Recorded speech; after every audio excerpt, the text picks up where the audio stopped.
It's the Mixed Martial Arts Hour. It is Monday, July 2nd, 2018, and Caesar is home. Welcome, everyone. My name is Luke Thomas, and this is the MMA Hour. Thank you so much for joining me here. I appreciate it. On the docket today, quite a show for you. Few news and notes to get to from the weekend. Actually, some breaking news we're going to get to. At 12:20, he was a Bellator analyst and commentator. Now he's a UFC analyst and commentator. For the Monday Morning Analyst, Jimmy Smith will be here. After that, she will update us on her legal battles with the UFC related to the National Labor Review Board. Leslie Smith and her attorney, Lucas Middlebrook, will be here. At about 1:05, he is the Bellator middleweight champ. I believe the first champion to be on this show in my iteration of it. Gegard Mousasi will be here as well. We'll talk about his fight with Rory, some of the things he's been saying about Lyoto Machida in the press. And then at 1:25, James Vick will be here, UFC lightweight. Of course, he was scheduled to be fighting Paul Felder at UFC Lincoln. And now he'll be taking on Justin Gaethje in that main event. Plus, after that, we get to the portion of the show where you are my guest, the sound off. Number to call for that sound off, by the way, same as it always is, 844-866-2468. We got to put a graphic up? There it is, 844-866-2468. You guys have been leaving your calls, your questions, your bitches, your gripes, and your smart-ass remarks, and we have heard them, and we have selected the best of them. And, of course, the tweets as well. You can use the hashtag #TheMMAHour. We will pick the best from those. Thank you guys so much for spending your Monday with me. If you are waking up with me on the West Coast, it is 9 a.m. your time. I really appreciate it. If you are here on the East Coast, here in New York City, specifically where the studios are, I appreciate you spending with me your lunchtime hour, or really whenever you watch this and wherever you live. Our European listeners, our Australian listeners, Scandinavian in particular listeners. I don't know. I'm just sort of calling out different parts of the world. Thank you guys so much for joining me. He is the arroz to my frijoles, the arequipe to my pan. Back in the back is our friend and producer of the show, Mr. Danny Segura. Danny. Yo. QO. Going. How are you, my friend? Oh, in. You doing good? Yeah. You? You're giving me a weird stare. There you go. Look into the camera, son. That's how a pro does it. Did you have a good weekend? Yeah, it was a pretty good weekend. Now, it was a quiet weekend. There was not a whole lot of MMA. There was some funky MMA, which we'll get to here in the show. We have some surprises for everybody. I can't wait to do this. However, it wasn't that busy, so I'm wondering how you spent it. Doing anything interesting? Well, I actually moved, so moving in New York City is not too fun, so I had to deal with that. But I did it a number of times when I lived there. It's terrible. But the World Cup was in full force. We had some quality games. So that wasn't bad. I'm in a league myself, so I played on Sunday. Yep. We drew against the team, so not bad either. Now, as we look ahead, I'm going to make this point here in just a second, Danny. This is one of the biggest weeks. I don't think this is much of an exaggeration. By the time this week is over, Danny, I don't know how big it's going to be. However, true or false, this week has the potential, by the time Sunday morning rolls around, to be one of the most consequential in UFC history. True or false? True. I think it's absolutely true. And not even UFC history, MMA history. Now, I don't know how consequential in the end Jake Shields headlined the third PFL show in my hometown of Washington, D.C. will be. But if Israel Adesanya can do something magical and push his way up the ranks on Friday, who knows what's going to happen? Ronda Rousey is going into the Hall of Fame. What is she going to say? What's that going to be about? Then, of course, you have, as I mentioned, the rest of the Ultimate Fighter. We'll see what happens with that as well. And then on Saturday, God only knows what's going to happen. What is your thoughts on ultimately how big it's going to be? International Fight Week's always big, but calibrate it for me. This is huge because there's so much. All the matchups mean so much. Let's say, Max Holloway versus Ortega. If Max Holloway wins, that could potentially set itself up for a Conor McGregor fight. Who knows down the line if he decides to go up to 155? We know if he's saying it's a matter of when, not right. if. Right. So, I mean, if he wins, that's just going to, speed up the whole process. Right. That fight right there just means new generation of fighters. It means so much for the sport. And then you got DC Cormier as well. You got Daniel Cormier, Stipe Miocic. That's a huge fight as well. We just talked about on the beat last week. If Daniel Cormier wins and gets the heavyweight title fight, I mean, all of a sudden the John Jones, Daniel Cormier third fight opens up, and that's going to be a huge fight for the UFC. So, or by the way, as Chael Sonnen said over the weekend, it's his opinion, but I don't know that it's ill-founded, that if Stipe wins, maybe DC retires. Maybe this is the swan song for somebody like DC. So this weekend is huge.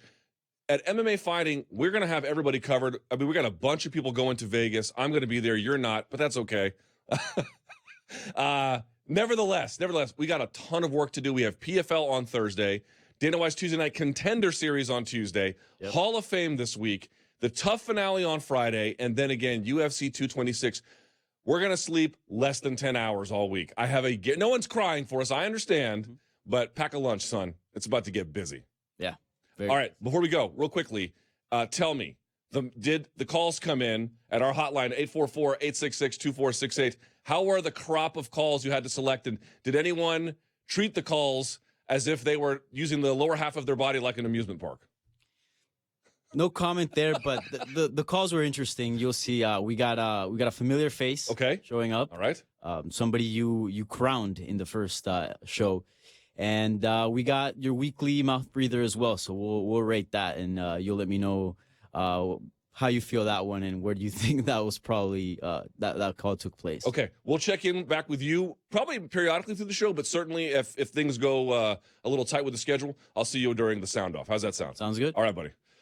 Very good. Let me get to some breaking news, if I may. If we can, there we go. That's the camera I wanted here. As I mentioned, Jimmy Smith will be here in about 14 minutes or so. Let me get to some breaking news, if I may. Our friends over at ESPN got this scoop, so shouts to them. I think it was Brett Okamoto, yes. Chuck Liddell and Tito Ortiz. This published maybe 30 minutes ago.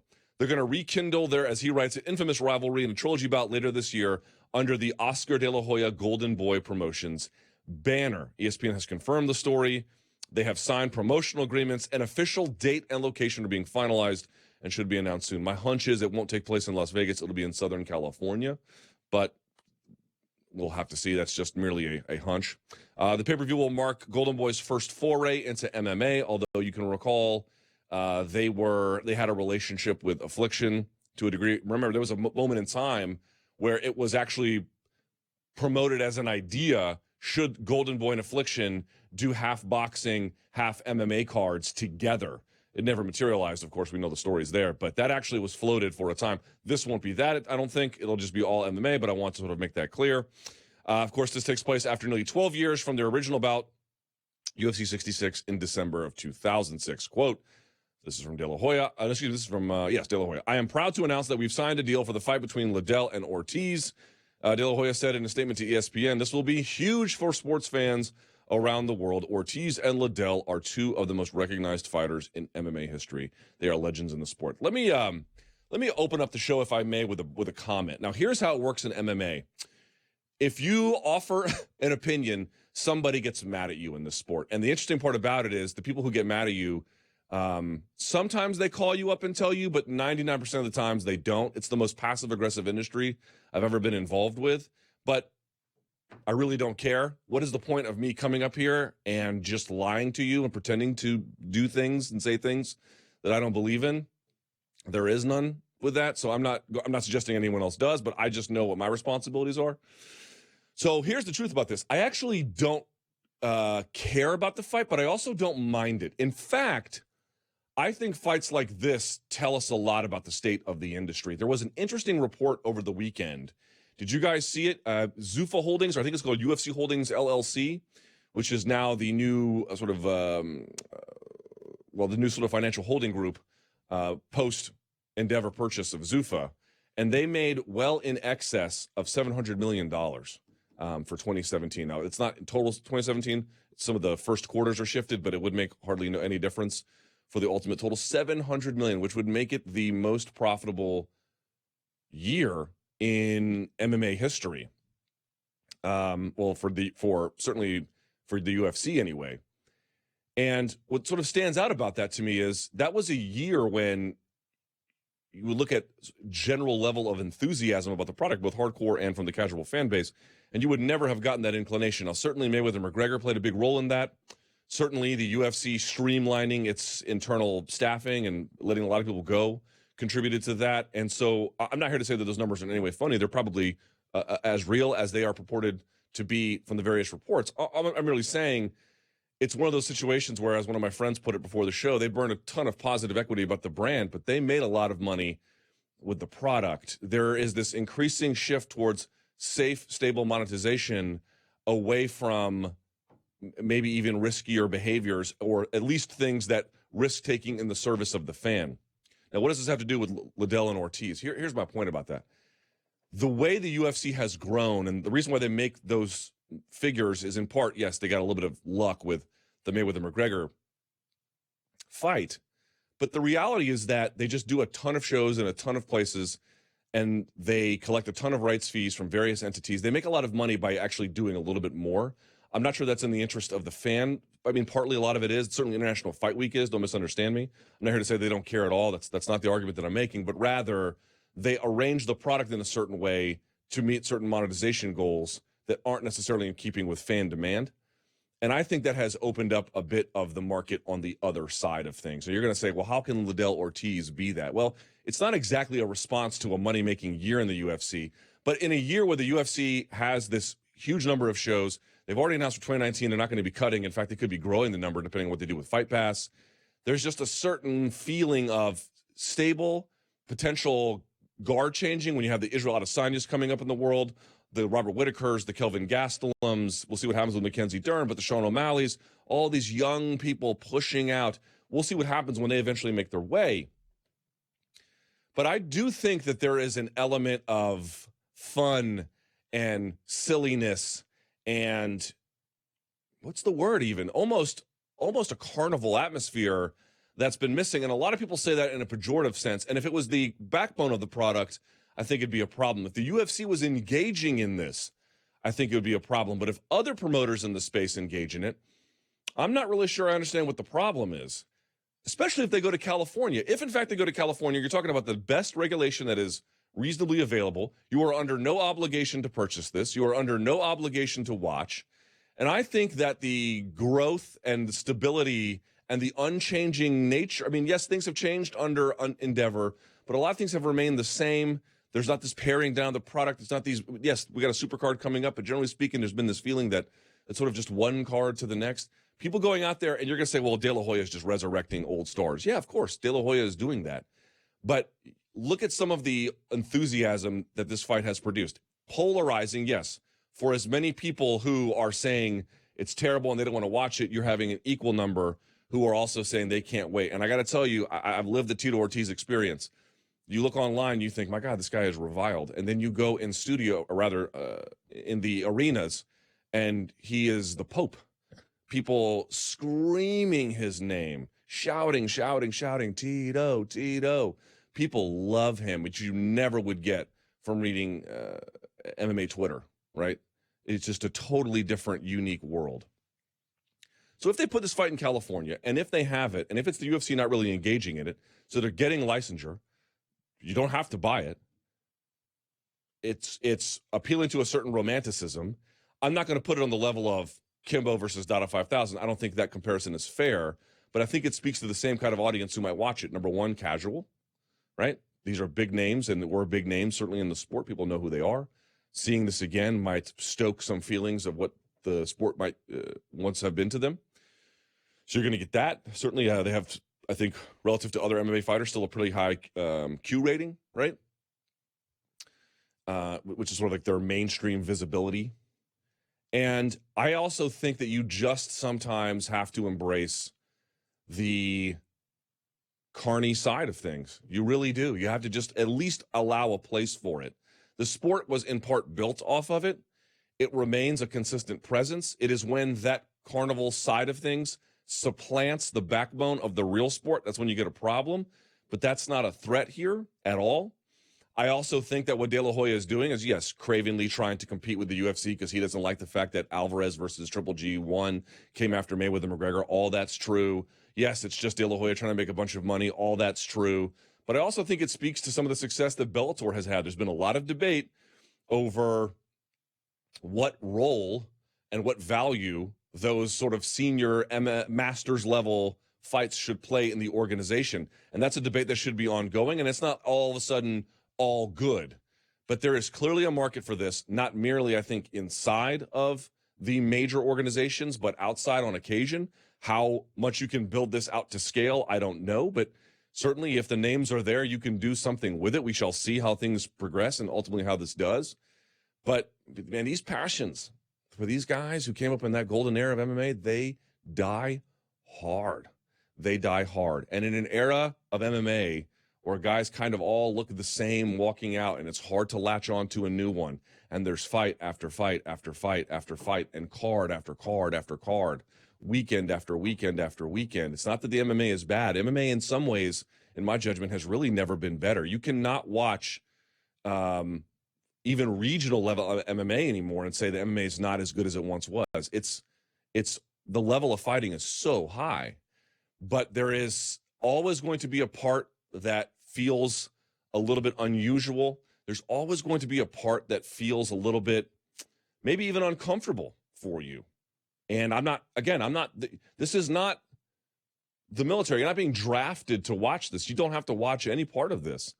You can skip it. But I think it is actually, you're going to laugh at this. Some of you are going to laugh at this. I actually feel like it's healthy to an extent, if it's regulated properly, that other promoters in the space want to give an avenue for this portion of the sport. I've made it very clear. The portion of the sport for me that I am interested in is the elite side. It's the Max Holloways, it's the Brian Ortegas, it's the Cormiers and the Stipes and the Adesanyas and the Tavareses and all of that. That's the side of the sport to me that's the most interesting. But I think if you're just poo-pooing this and saying this is, again, if it's regulated properly, but this is gross, this is dumb, who wants to see it? A lot of people, actually. A lot of people do. And I think it's disingenuous to pretend that this kind of thing isn't interesting to the audiences. Now, there was something that happened over the weekend in a similar vein. It was almost, I won't say the biggest MMA news of the weekend, but perhaps the most fun and perhaps the most representative of what I'm talking about. Danny, join me here for a second. You have this clip, do you not? This was a fight. Let me pull up the details here, if I may. This was a fight from, I don't know what the name of the organization was, but it was Jonathan Ivey and Travis Fulton. You have seen this clip, have you not? I have. Roll this clip. Keep my mic on, please. I would love to talk this through with the audience. Check this out. We're talking about two Ironmen, guys who just fight to fight. Can we roll the clip, please? Here we are. Look at this. So watch. Jonathan Ivey on the left, going to fake an injury, chased after him, right? He's just going to bang on him here. I mean, look at Jonathan Ivey's tattoos. Looks like he's lost looks like he was a consistent contestant on the tattoo show on Spike and just kept getting the guys who got eliminated. Okay, so watch this. He keeps banging on him, and eventually what happens is he's going to stop here because he just gets tired of it. And he's just going to, watch. He's going to stand up. I mean, having the hammer fisting here is just ongoing. He looks over, shakes his head. Come on, Jonathan. Finish the job. Stops, shakes his head, gets up, and taps. All right. Stop the clip. If you don't like this clip, you can put it back here on the studio. If you don't like this clip, you just don't like MMA, period. Sorry. I don't know what to tell you. Appreciate that, Danny. This is the kind of thing where you just have to allow a room for. You have to give space to that. That is part of what MMA is. It is at its most elite, the Frankie Edgar footwork, the Jose Aldo flying knees, the left hand of Conor McGregor. It's all that. It is that too. It is that carnival shit. It is that, what are we looking at? What was that? Who are these characters? You got guys like Travis Fulton. What is his record? I pulled it up here. 253, 54, and 10. This guy is out here fighting like the rest of us maintain a lawn. It is incredible to look at people like this. And I don't know how healthy all this is in the end of the day and what role commissions should be playing in putting a tighter lid on this. I don't know. But my point being is people want to eradicate that portion of the sport from itself. It's never going to work. Don't bother. Let it breathe. It is a part, it is an outlet, it is an element of the sport that you just have to allow. And so I'm not here to put Liddell versus Ortiz, two guys who were some of the best fighters ever, on par with that. But certainly they are far past their primes. There's a question of how good the fights can be, how competitive it is. Again, is it even safe for someone like a Liddell given his exit from the sport, to be competing. I look to whatever the relevant regulatory athletic commission is here in this case to make those calls and to do their work. I'm simply saying, watch what you want to watch. Don't watch what you don't want to watch. But do not be in a space where you decide that this is MMA or that is MMA. Only the super serious, some of the non-serious, none of that stuff. You have to open up room for both. And that Jonathan Ivey clip, did you guys see the tattoo on his stomach? Fighting solves everything. I mean, where else do you see characters like this? Never, nowhere. They don't exist. This is the best thing I've ever seen all week. Sure, Ryzen made news, yeah, with they got some fights coming out. Those will be great. Of course, they engage in some of this pageantry and some of this other stuff, so that's partly it. There was Bellator on Friday, which we'll talk about here in just a second when we can find Jimmy Smith. Obviously, we're all looking forward to the great fights this weekend, right? But in looking at what just made the rounds on social media and looking at what the kinds of things were that people were talking about, this seemed to be of the highest priority. All right, 844-866-2468. I believe we are waiting on Jimmy Smith to get this going. We're going to do our Monday Morning Analyst. Did you guys see Bellator over the weekend? Did you guys see that? It was interesting. First of all, here's one thing that just deserves to be noted here quite quickly, if I may, as we get ready to transition into our next segment. Let me pull this up. Do you guys follow what Ed Ruth is doing? Ed Ruth, who is literally, how would I describe it? Maybe one of the 10 best wrestlers in NCAA history, irrespective of weight class. I mean, we're talking about one of the best, right? One of the best ever. He is now 6-0, okay? He has been fighting, let's see, he fought twice in 2016, twice in 2017, twice in 2018. You wouldn't know it if you were just paying attention to headlines. His name has crept up here or there. But the point being is he has, I think, carved out a nice, not niche exactly. He is building experience quietly while no one is looking. And I'm loving that. Get time training. He's only 27 years old. Get cage time. Work on your craft. Build the right way. And then maybe now, after 6 fights, he should start getting some more main card slots. I know he's had a couple. But I just love that this guy is like, yeah, sure, I'll take all of those early prelim fights. I'll fight in, what was he fighting in Budapest and Italy, right? Good, great. Just let him get the relevant, requisite experience that he needs to when he's ready to turn that corner. You saw what happened to Aaron Pico. Now, he has made a roaring comeback, but obviously his debut did not go according to plan. Maybe that was too much pressure for people like me and other various parties. But nevertheless, I just love how Ruth is saying, the spotlight will come as soon as I'm ready. Let me work on my craft. And he's not out there doing a bunch of media. I mean, after this one, he was calling out some folks, I think, for that welterweight Grand Prix.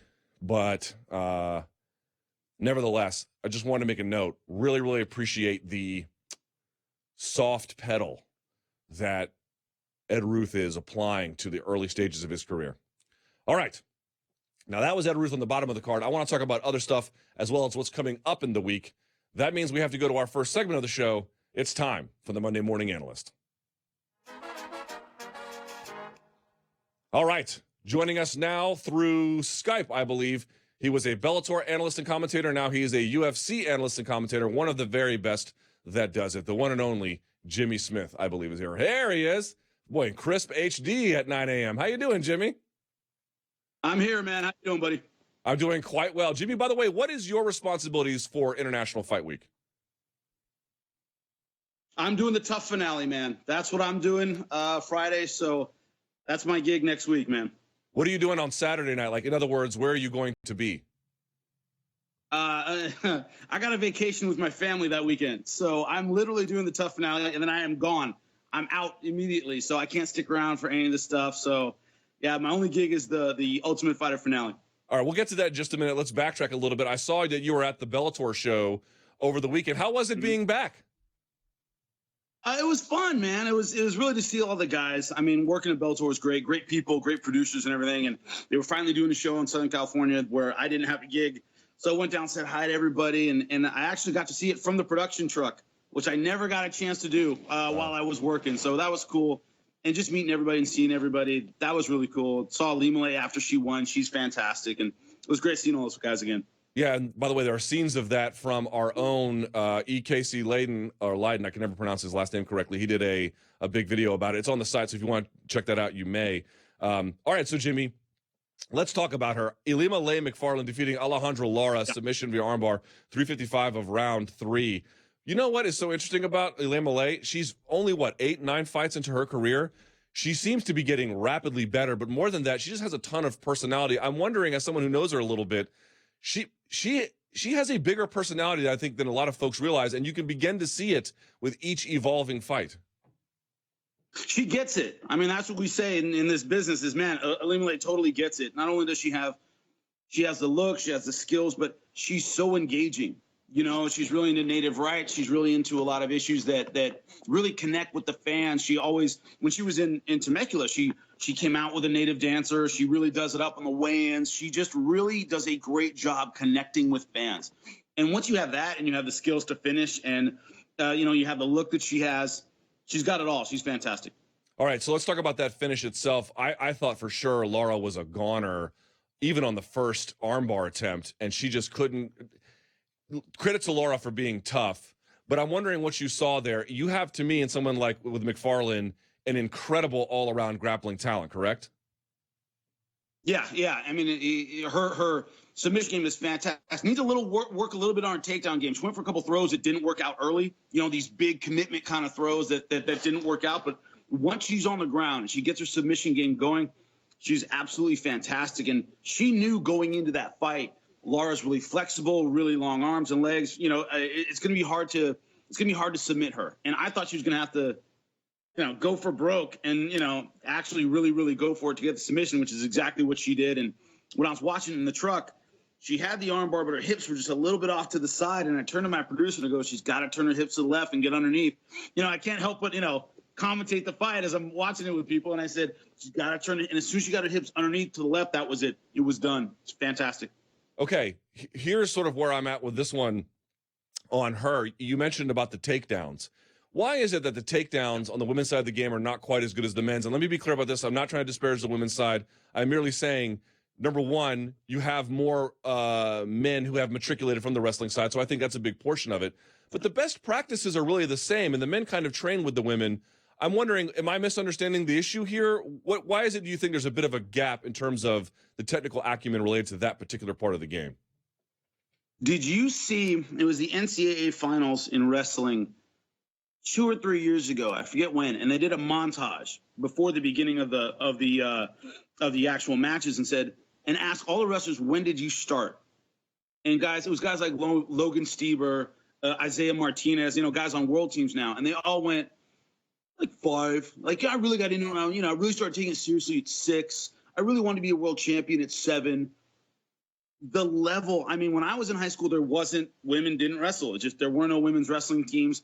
It just didn't happen. It's only really gotten big in the last couple of years. These guys that have takedowns that are really phenomenal have been doing it since they were little kids. And there's a tradition that goes back 100 years in this country where it's a really big deal. And women's wrestling has gotten big in the last few years, but the tradition isn't there. When you talk to a lot of the female wrestlers that have come up through that, they started in high school. I started in junior high. I got into high school. I won a sport. And, I became a state qualifier starting my sophomore year in high school. With men, that doesn't happen. You can't really be competitive on the national and international level. You didn't start when you were 5 or 6. So we're just used to seeing a much higher level. Most fans don't realize how long, when you see, a high-level wrestler wrestling, how long they've been doing it. And so when we look at a women's fight, we're like, their takedown's not as good. The guys that are good have been doing it 20, 30 years. And so women's wrestling hasn't caught up to that level yet. And so the comparison just isn't there. We're looking at a level, I think, with men that we don't appreciate how high it is. And so we see other people, they're not quite as good. It's decades to get that good. So that makes me wonder. Yeah, I think that's a fair point. And it also makes me appreciate St. Pierre more, and even Jose Aldo. I don't know how good Jose Aldo's takedowns were, but his version of MMA's referee position where he's breaking the hands, leaning back, and then turning. Yeah. Like, he's doing that to guys, to your point, that have been wrestling for decades. It's freakish. I mean, I remember when GSP fought Koscheck, and Koscheck goes, "You can't take me down. I've been wrestling since I was 5." We all saw how that fight went. I mean, GSP's ability in terms of the MMA takedown is really, really incredible, and not just. And what you got to remember is, there are turns. There's all kind of stuff in wrestling that don't really apply to MMA. That MMA fighters just really pretty much have to worry about the takedown defense.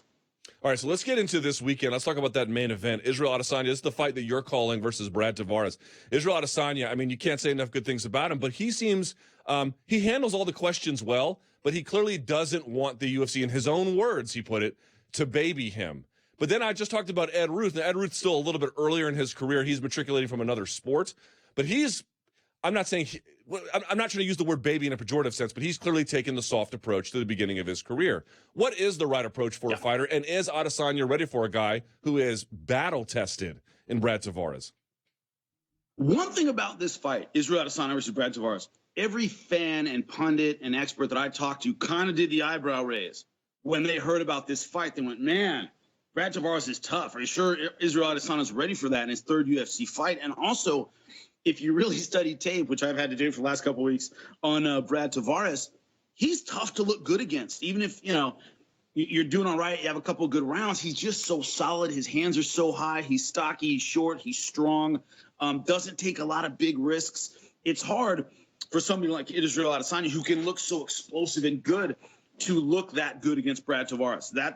It's a tough stylistic matchup for him.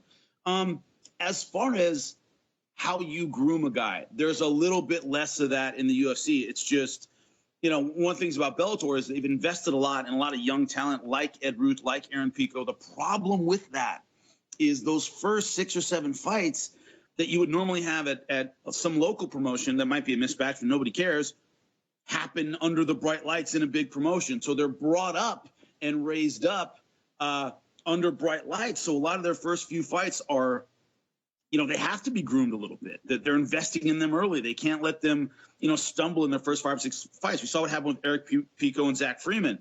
We know what happens when you take on an experienced guy. So there's a little bit less of that in the UFC. I saw it a lot more in Bellator. I mean, even Israel Adesanya, when he came in the UFC, had a backlog of fights. He had, beat Melvin Gillard, UFC veteran before that, absolutely destroyed him. So he had a little bit more background than Ed Ruth, but I see a lot more of that cultivating going on in Bellator. And then it also reminds me of someone like Dylan Dennis. People were like, oh, he took a couple punches in his first fight. I'm like, have you guys seen people's first fights before? That's about as good as it gets. He looked exactly as I thought he would. Yeah, well, that's the issue. Once again, we're seeing career developments that usually take place in obscurity. I always tell fighters the best time to lose is when nobody's watching and when nobody cares. In your first 5 or 6 fights, you're fighting at a local show, making a couple $100. You can go 4-2 in your first 6 fights because you're building up. It's not a big deal. At the end of your career, when you already have a name established and you're a Ken Shamrock or something like that, you can lose and you're already established. It doesn't really make any difference. Nobody cares. They don't get that luxury. When you start in, you're coming in as a hot prospect. In Bellator, and it's your first 5 or 6 fights, you're under the bright lights, under scrutiny immediately. So everything gets analyzed. Everything. You don't get that grace period. Certainly don't, and he didn't either, although I thought he performed quite ably, given the circumstances. So this takes us to Saturday, when you are going to be not doing your job, out there gallivanting around the globe. It's not my show, or I would have done it, all right? Let's talk about DC versus Stipe. We had Dan Hardy on the show last week. He thinks DC has an uphill climb. Look, I agree that DC has an uphill climb, but I'd like to stump for him. I went back and I looked at all of, and I'm trust me, I'm not saying that Josh Barnett is Stipe Miocic. I don't mean that as in a pejorative sense, but they're just not the same fighter. They're not the same size. There's a lot of differences. But I went back and I looked at the predictions before Cormier versus Barnett, and there were some people picking Cormier, but a lot of people thought, you know what? He's a true heavyweight. He's going to lean on him. He'll find a way. It just sort of routinely didn't take into account the athletic gifts of somebody like Cormier. I realize he's 39, but do you share my sense that, yes, maybe he has an uphill climb against Stipe, but I just don't feel like people are taking into account what he can do, particularly on the speed side of things. And that, I think, is a good thing for him. I think it's good to go in as the underdog. It's good to go in under the radar. It's good to go in as the guy where everybody's looking at the champ and everybody's looking at Stipe. So I think psychologically, That's a great place for DC to be, is kind of overlooked a little bit. I think he has a great chance in this fight. The one difference is Stipe has wrestled at a higher level than most of the heavyweight opponents that DC could have faced. Like he's not going to have that takedown necessarily in his back pocket whenever he needs it. It's not going to be a Volkan Ozdemir kind of situation where it's like, look, I'm going to go to this takedown. I know I'm going to get it if I need it. It's not always going to be there against Stipe, because Stipe does have an excellent takedown defense in his own right, did wrestle at a high level, obviously not at DC's level, but he's had that wrestling background. So I think DC is going to have to be a little more judicious as to when he goes for that takedown. His timing has to be a little bit better. He has to work a little harder. He can't just dive in against someone who doesn't have that experience. Do you think it's going to look a little Cain Velasquez-ish? And here's what I mean by that.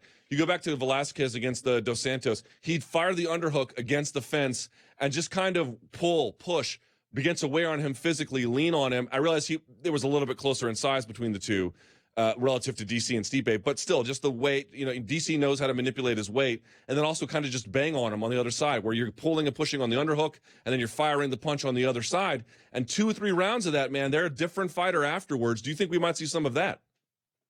100%. I definitely think we will. I think DC is going to be either bullying against the fence, landing short punches, or on the outside going for that quick takedown. His level change is very, very fast. But, I always say there's no bad build for combat sports. It's do you use the build that you have? And DC's athletic, very, very quick for size. We haven't seen that slow down in his late 30s that we see in a lot of fighters. So, he has all the physical tools. He has all the tactical tools.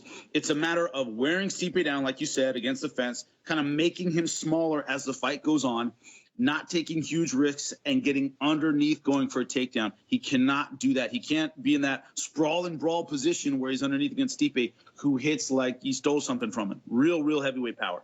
So let's talk about Stipe very quickly. What is his essential rules of the road here? Is it sticking behind the jab, good footwork, staying off that fence? Because it seems to me if he can work behind that, I'm not sure there's a man alive who can beat him. The question is, of course, can he do it? But if that's working for him, I agree. I don't care who you are. You're going to have a real tough time with him. Yeah, and finding the placement for that right hand. I mean, DC knocked out for the first time in his career against John Jones the last couple fights. So that's memory still might be in there. You want to get him overreacting to big punches. You want to hurt him and let him know, I'm the heavyweight puncher in here. You've never been in there with a striker like me who can really turn one over. And talk about the psychological edge. I mean, the problem with Stipe is he's in a position where he's chasing history. Right now, he's amongst the greatest heavyweights in MMA history. He's 1 or 2 in my opinion, and so he's chasing a great legacy. But we were just talking about the kind of the relative opinion of people. He kind of has to look great, I think, because a lot of people are always taking on a light heavyweight. DC's moving up. He might be in a position where he feels he needs to really overperform. If he can stay away from that and not let that mental pressure get to him, I think he has all the tools to win the fight.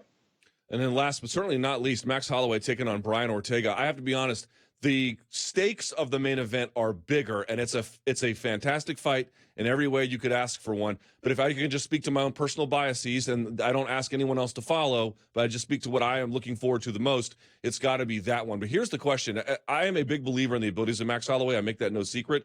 But I want to make sure I am not sleeping on Brian Ortega. So tell me, Jimmy Smith, what are the talents that Brian Ortega possesses that can, if he implements them correctly, give Max Holloway some real trouble on Saturday night? Max Holloway has a tendency to step forward and brawl. He tends to fight Hawaiian, let's meet in the middle and throw punches and see who goes down first. Against Jose Aldo, I think was a little bit past his prime at the time. He could win those kinds of battles. He could win those kinds of exchanges. Brian Ortega, when he hits, he can flatten anybody. He's a giant for this weight class. He really sits down on his big punches. Now, Frankie Edgar found out how hard he can get hit. That's a big difference. I think he has more one-shot power than Jose Aldo did the 2 times Max Holloway fought him. Max Holloway is used to stepping forward and trading punches and being the guy who can walk out and kind of out-volume his opponent. I don't think he can do that against Brian Ortega. I think he needs to change his strategy a little bit. Punches in punches, then move out, angle a little bit, frustrate the fighter who hasn't been through the kind of rounds he has been through. That's his ace in the hole. I've been through a lot of 5-round fights. I'm the champion. I know what it's like to swim in deep water. You don't. So I think rather than step in the center of the octagon and bang kind of strategy, he needs to drag Ortega into a long, difficult fight he's not that used to. I think he needs to change tactics in this fight. Let me play devil's advocate, if I may. That's my breakdown. Boom. Yeah, and I'm done. He just walk off and hang up now. No, that was that was certainly my thought as well. I was like, if he can just sort of moderate the offense, and then the longer that goes, it works to his benefit. But then you look at Brian Ortega, the guy's got a gazillion third-round submissions. I'm not saying he progresses in that sort of linear way that Holloway does over time, but it's not like he's not dangerous late either. How do you mitigate that if you're Max Holloway? Man, you got to stay out of those tough positions. I mean, I think his ace in the hole is really his submission game. Brian Ortega has fantastic submissions, especially gets in dominant position. So you want to stay tactically very, very sharp and not end up in those bad situations in the third round, fourth round, where it's the start of the fourth. He still has plenty of time to work, and you're running out of gas. He has to be very, very careful when it comes to the positional game, the takedown game. Striking wise, Brian Ortega hits hard, but Max Holloway has more experience in long stand-up battles. And I think that's where his advantage is going to be. He cannot get mounted early fourth round, early fifth round, positions like that he needs to stay out of. Any other fight on that card? I mean, Mike, this card on Saturday is like just bananas. So I'll ask you to narrow it down. Any other – oh, you know what? No, I'm not going to do that. I'm going to ask you about this. Felder taking on Perry. Please. Felder taking on Perry. Felder is certainly the more polished of the two, but I've talked to him a number of times. He's like, yeah, the game plan was not to do what I did. And I went ahead and won anyway, but it was definitely not that. A guy like Mike Perry, who's naturally bigger anyway because it's going to be at 170, he could probably draw him into that. What are you making of this Felder versus Perry matchup at the last second? Man, that's a tough one because the one good news is you don't have to, in my opinion, Mike Perry is not a guy where it's like, that's late, I have to totally change my game plan. You know what kind of fight Mike Perry is going to bring to you. But Felder, to your point, can get drawn into those kind of brawls. That's exactly how he likes to fight. Where Paul Felder is best, on top, ground and pound, short elbows. Once he's on top of you, man, that guy is vicious. He's absolutely vicious. And that's going to be his key to victory is anytime there's a brawl, anytime we're throwing punches and the crowd's going crazy, that's when he's got to be looking for his takedown. Whether he's winning the brawl or not, he's got to win this fight on top. Mike Perry is a very, very hard hitter. He's big at 170 pounds. Paul Felder does not want to trade punches with this guy. He'll get drawn into that kind of brawl, but he has to use that as an opportunity to get his takedown going, get his ground and pound going, wear him down, cut him up, bloody him up, but do it on the ground where Paul Felder's on top. That's where he needs to be. There was a rash of retirements last week. One of them was your colleague on that Fox Sports desk, which was Rashad Evans. I think I speak for many when I say I was glad to see it because he has done so much in the sport. There's nothing left to prove. But it was more than that. Felipe Aranches at age 30 retired. Josh Koscheck on my radio show retired. And then Johnny Hendricks on MMA Junkie retired. Any thoughts about the spate of retirements? It does seem coincidental, but nevertheless, I'm wondering what you made of them. Well, I think the timing on all of them is good. I mean, there weren't many where I went, oh, my God, I can't believe it. I mean, these guys had accomplished what they needed to accomplish in the sport. They were on the downside of their skills. That's the time to get out. I mean, Koscheck announced it recently, but for a long time, it's well, he's had one fight in, 3 or 4 years. I mean, his body just isn't capable of keeping up with the sport anymore. And I think it's a good thing, personally. I don't like seeing fighters hang out past their prime. I don't like seeing a fighter take more damage than he absolutely has to for his career. So I was happy about all of those retirements. All right, so you're off to vacation on Saturday. Any other fight this week you're looking forward to? Any last one? I'm looking forward to it. I'm looking forward to a ton of them because I have had to study like you would not believe. Hold on, let me ask you. Let me follow up if I may. Tell folks what your work method is. How do you study? Do you just get on Fight Pass and go, I'm just going to watch fights for an hour? What is it? What is your methodology? I'd actually be really curious to know. All right, so what I do is the UFC sends out these bio sheets of the fighter. So in one corner, so I download all the bio sheets, and in one corner of my computer, all these bio sheets. So I click on the bio sheet, and the iPad on which I am speaking to you, I write down fights, the manner of the finish, and then I put whatever little thing strikes me most. Tends to win by this, tends to win in the first round, whatever's on the record. Then I literally sit there and I watch fights all friggin' day and make my notes. So on my iPad are all my notes for every single fight, both fighters I have them together. And I basically jot down notes for all day. So a standard card is 12 fights, is 24 fighters. You spend an hour a day, that's a full day of study. So you bring like a big. But I do way more than that, way more than an hour. So, but you bring like a big notebook to the fight, and so at each fight you flip the page, and there's all your notes and the finishes and everything. Everything's electronic. I put everything on this iPad on which I'm speaking to you. Everything's on. Like John Anik has like a notebook and all these cards and all this stuff. And I don't do paper anymore because it just becomes too much of a headache. So I keep everything. My iPad's always in front of me, and underneath that are all the UFC notes that they give me. And I just kind of reference those when I absolutely need them. But everything's electronic. Everything's right here, so I can kind of scroll around and see everything I need. Yeah. Was this that ratty ass iPad you brought to my one radio show? Do you remember that?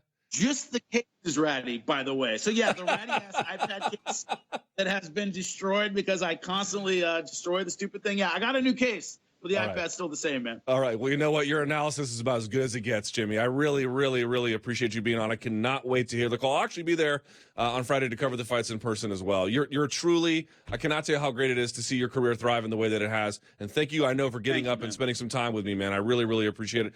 Have fun with the call on Friday. I will. Give me a call on Friday when you're in town. All right, brother? I will. Okay. Thank you so much, Jimmy. We go from one Smith, which camera are we on? This one. We go from one Smith to another. Just bang, back to back. Joining us now, I believe, on Skype is Leslie Smith, and I believe we have her attorney on the phone with Lucas Middlebrook. Is that right? Yes, I believe it is. Hi, Leslie. How are you?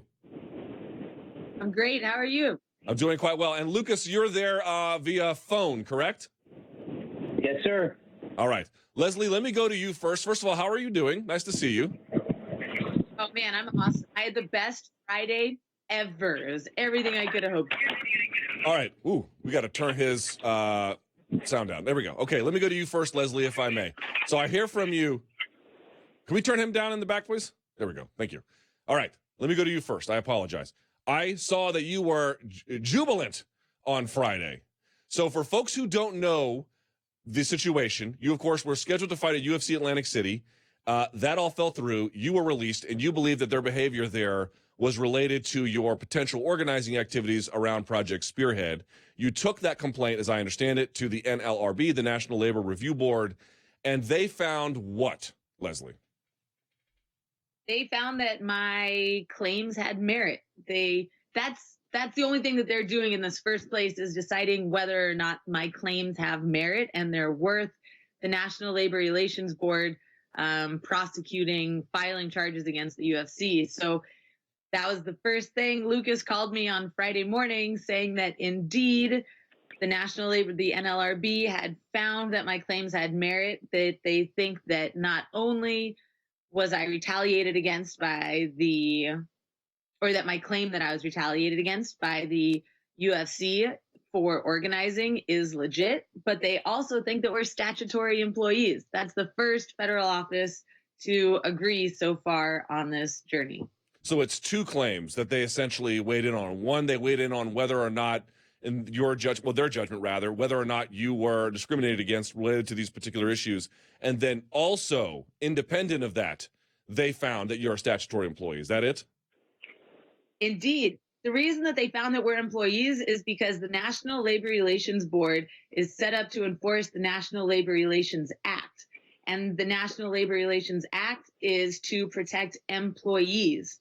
And so they couldn't have made a ruling on me being discriminated against unless they decided that I was indeed a statutory employee.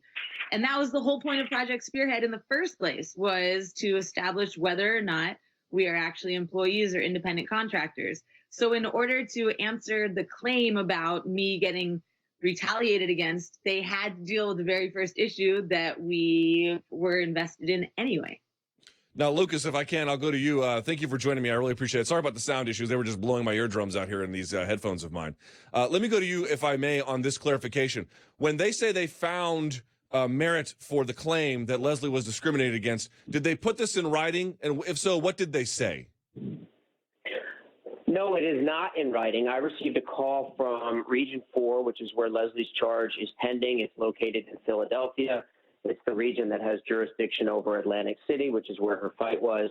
I received a call from Region 4 early Friday saying that they had made a merit determination in Leslie's favor. And as Leslie just explained, the merit determination touched on 2 points. There was merit that Leslie and other similarly situated fighters were employees under the NLRA and not independent contractors. Therefore, the act has applicability. And the second merit determination was that there was enough evidence presented that the releasing of Leslie was for retaliatory purposes, which is illegal under the National Labor Relations Act. And what a merit determination means is that the region, the federal government, has decided that Leslie, in this instance, produced enough evidence to back up her claim, and therefore the region, absent a settlement, which they said they would give about a month, would be filing a complaint against the UFC based on Leslie's charge. And at that point, the NLRB region actually serves as a prosecutor almost, and they prosecute the complaint against the UFC. So there was nothing in writing, and that's typical, when you're first informed that they've made a merit determination. Okay, so let me just get a clarification. When you say that they're going to file a complaint, what is the nature of that complaint? Is it binding for some kind of law to be changed? Like, ultimately, what is the upshot once the complaint is filed in the real world? Sure. What happens is the NLRB files a complaint almost similar to a complaint that would be filed in a civil action, except it's filed in front of an administrative law judge. So they file a complaint. It's they being the NLRB.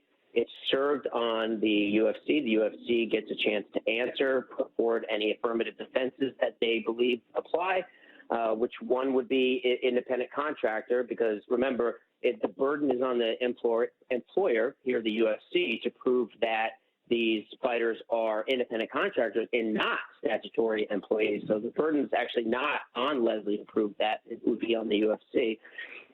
So they would make those affirmative defenses. There would be a small discovery period where you can request documents from each side, similar to a court proceeding. And then eventually the case would proceed to an administrative law judge, and there would be a hearing held in Philadelphia at the Region 4 offices. And then after the hearing, the judge would ask for post-hearing written briefs, and then the administrative law judge would rule on the questions in front of him or her, which would be the employee versus independent contractor and whether or not Leslie was retaliated. And once that judge issues a decision, that is now NLRB case law, and the parties are free to appeal that decision to the full board if either party so wishes. One more question with Lucas, and I'll get back to you, Leslie, in just a minute. But Lucas, what is the timeline for that? If all that proceeds as you had discussed, what are we looking at in terms of a horizon? It's a more expeditious process than a civil action in either state or federal court. Obviously, it's a little bit of a complicated matter. So I would envision if that proceeded per the timeline that we heard Friday morning, that we could potentially be in a hearing by the end of this year. Oh, okay. Relatively quickly. I'll go back to you here, Leslie, to discuss this. You know, it's interesting. When you were a part of the UFC, you made clear Project Spearhead was not against them. It was merely to be at an equitable sort of part of the table with them, right? Let's share the power, and then we'll all work together. But it seems to me, and correct me if I'm misunderstanding it, this new effort is related to merely what happened in Atlantic City, whereas Project Spearhead is about sort of the equality for everyone and to work together, you do now have a grievance against them. So it's a bit of a competing or not quite unified interests, right? You know, it's interesting. I can see how it looked like that. But Project Spearhead was actually started to spearhead the process of organizing the fighters. It wasn't meant to be adversarial or antagonistic at all. The idea was that we were having a hard time deciding or setting something up that all the fighters could get behind, because there is so much confusion about, should we be a union or should we be an organization? Because everyone agrees that, yes, we do need the fighters to come together so we can have a say in things, other than just voicing similar opinions on Twitter. So Project Spearhead, the whole goal of Project Spearhead was to find out if we were employees or independent contractors by collecting authorization cards. And we were going to collect about 200 of those and submit them to the National Labor Relations Board as a showing of interest. And then they would decide if we were independent contractors or employees based on our situation. So when the UFC took the steps to release me, it actually just sped up the timeline for everything. And we already have a federal office agreeing that we're statutory employees. Whereas before, I would have needed to get all of the cards in the first place just to get a federal office to chime in and give their opinion. I see. So even if you had gotten all those authorization cards that you needed, you could have collected them, dropped them off in Philly or wherever, whatever one of the offices was, and they could have said, yeah, no, there's nothing here. They could have done that. It was a possibility. It could have happened. They could have said, nope, we don't think that you qualify as employees, and you guys just need to do your own thing. All right, so that takes me back to Project Spearhead for just a second, if I may. You guys are out there really promoting this cause. I've had you on my show a number of times. We talked about it at length. I think it's the right thing. Nevertheless, how is the effort going? One wonders, is this new effort with the grievance claim a consequence of some kind of... Are you pursuing that because things with Project Spearhead are not going well, or they're just going along fine, and this is a new track to also pursue your ends? Well, I've actually gotten some fighter support, but the cards have, I feel like the reason that we needed to file was because the UFC cutting me the way that they did and how vocal I've been about fighters' rights was that it effectively silenced all the conversation about fighter rights and about bringing the fighters together and about unionizing. And it created a climate of fear. People didn't want to talk about it. They didn't want to be promoting it. They were worried that they were going to get cut as well.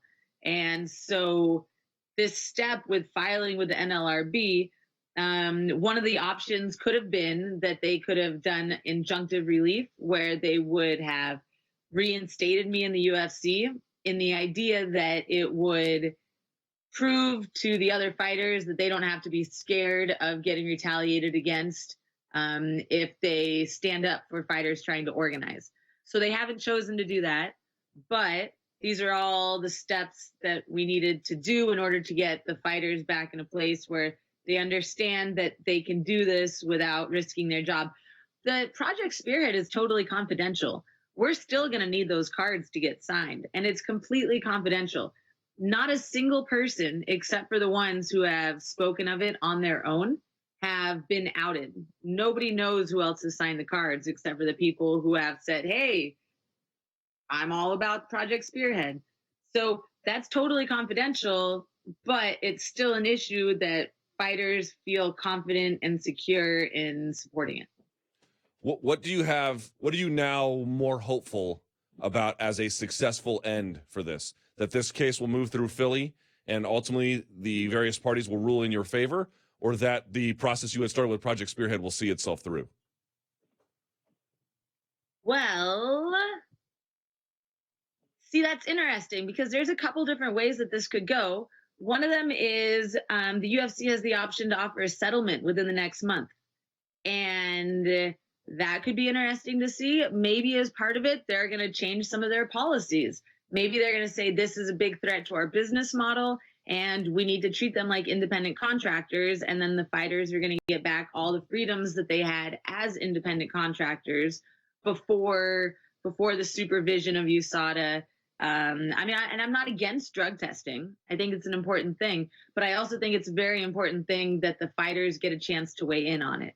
Same thing with the weight cuts and, but like the uniforms, there's just some different things that make us employees instead of independent contractors. So maybe the UFC is going to want to change those things so they can hold on to their business model the way that it is. Or maybe we're going to go ahead and all these steps are going to go through, and the NLRB with this case is it's just going to keep on going, and we're going to get affirmed each time with our stance. And then we're going to get the card signed with Project Spearhead, and then we'll unionize, and then we'll be able to sit down and collectively bargain for everything that the fighters deserve as employees. So it's kind of hard to say right now, and it's actually not even up to me. The whole point of everything is to do what's best for the fighters, and the only way to do what's best for the fighters is to ask them, because they're the ones that know. So these steps are going right now. And then the next time that there's an option to go different directions in this path, then I'm going to reach out to all the fighters and say, what do you guys think? And what do you guys want? Because I'm not doing this for me. I'm not even in the UFC anymore. I'm doing this to advance the position of fighters. Yeah, I'll get back to Lucas in 1 second because I know there's been an update to this case and I want to get him to weigh in on it. But a lot of folks are saying, okay, we understand why you're involved in this, but you don't even, I mean, you do have skin in the game because you are a fighter and you care, but you're not in the UFC.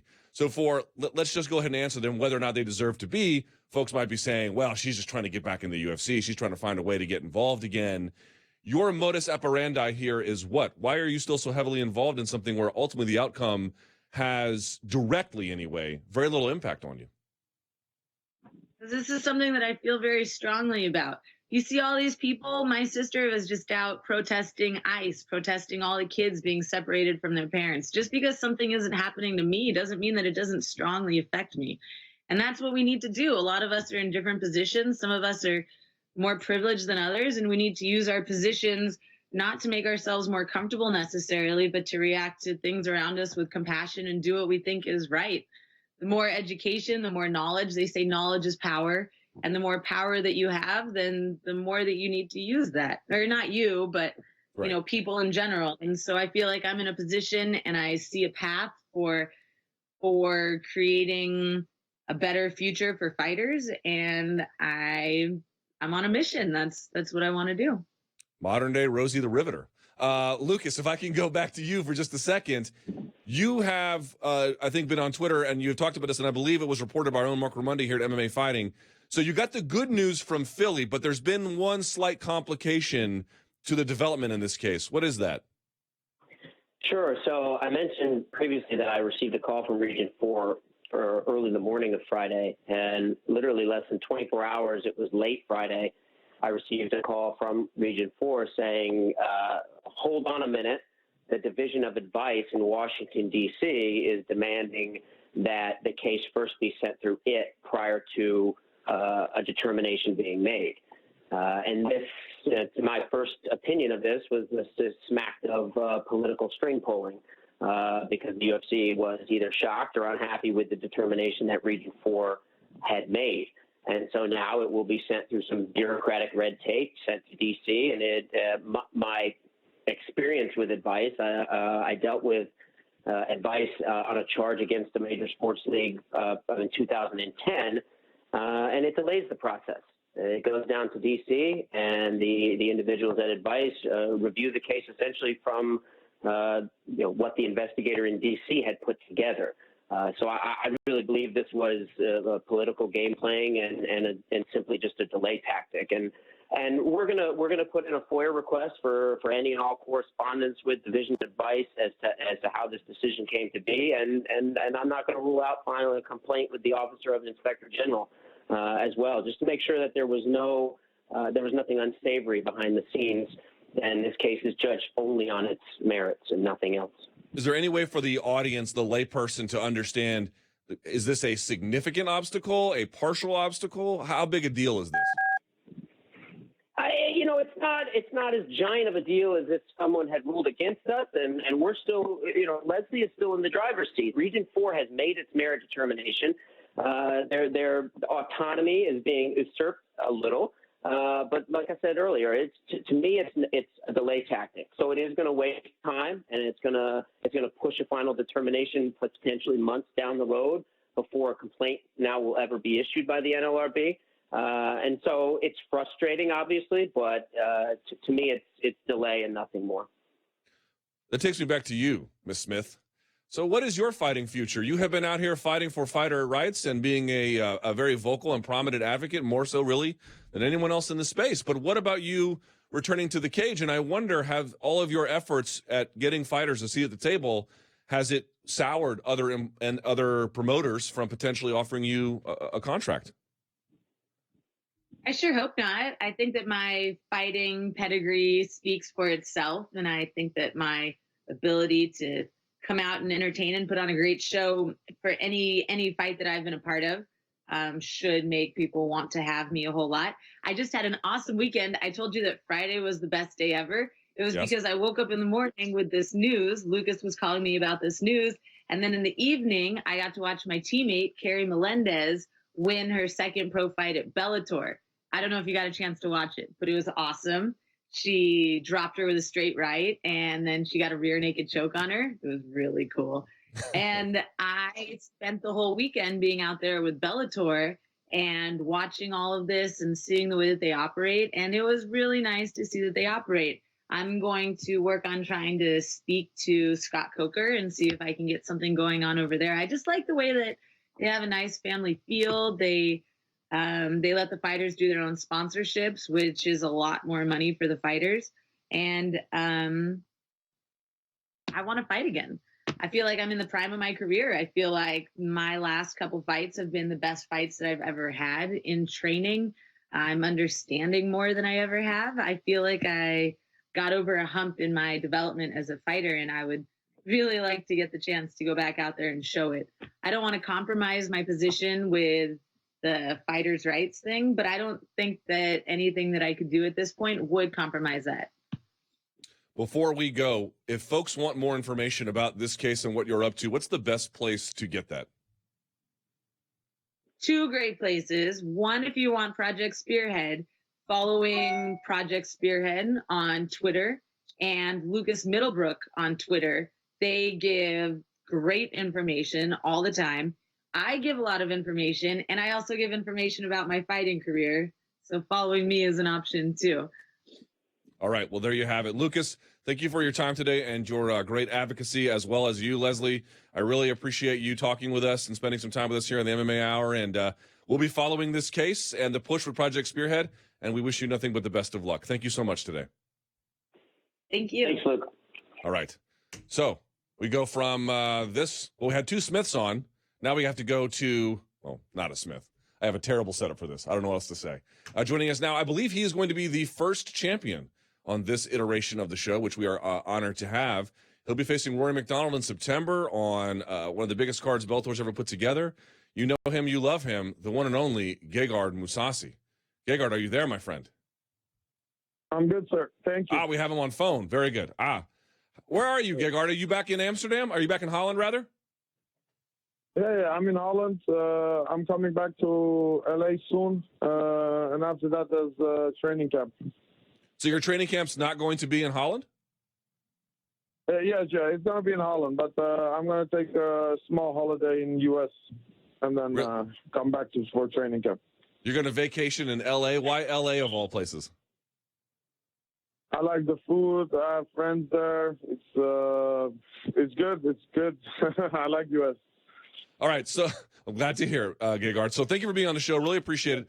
Let's ask about this fight. Let me play devil's advocate, if I may, for just a second, which is that it's an interesting fight, champion versus champion. I totally understand it, but you have someone in Rory who's very well-rounded. You have someone like you who's also really well-rounded.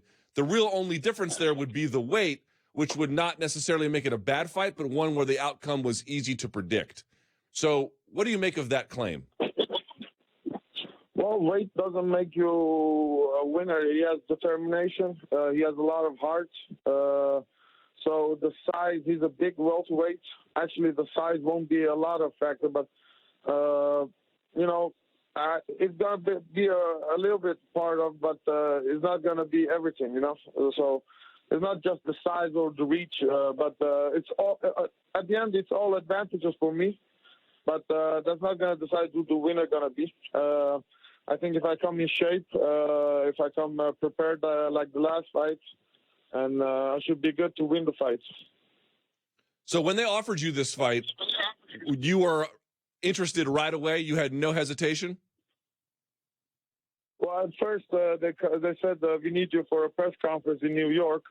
They didn't say who I was fighting or who else would be on press conference because they were afraid that the news would be leaking, but Errol Hawani leaked it anyway, so he ruined the surprise.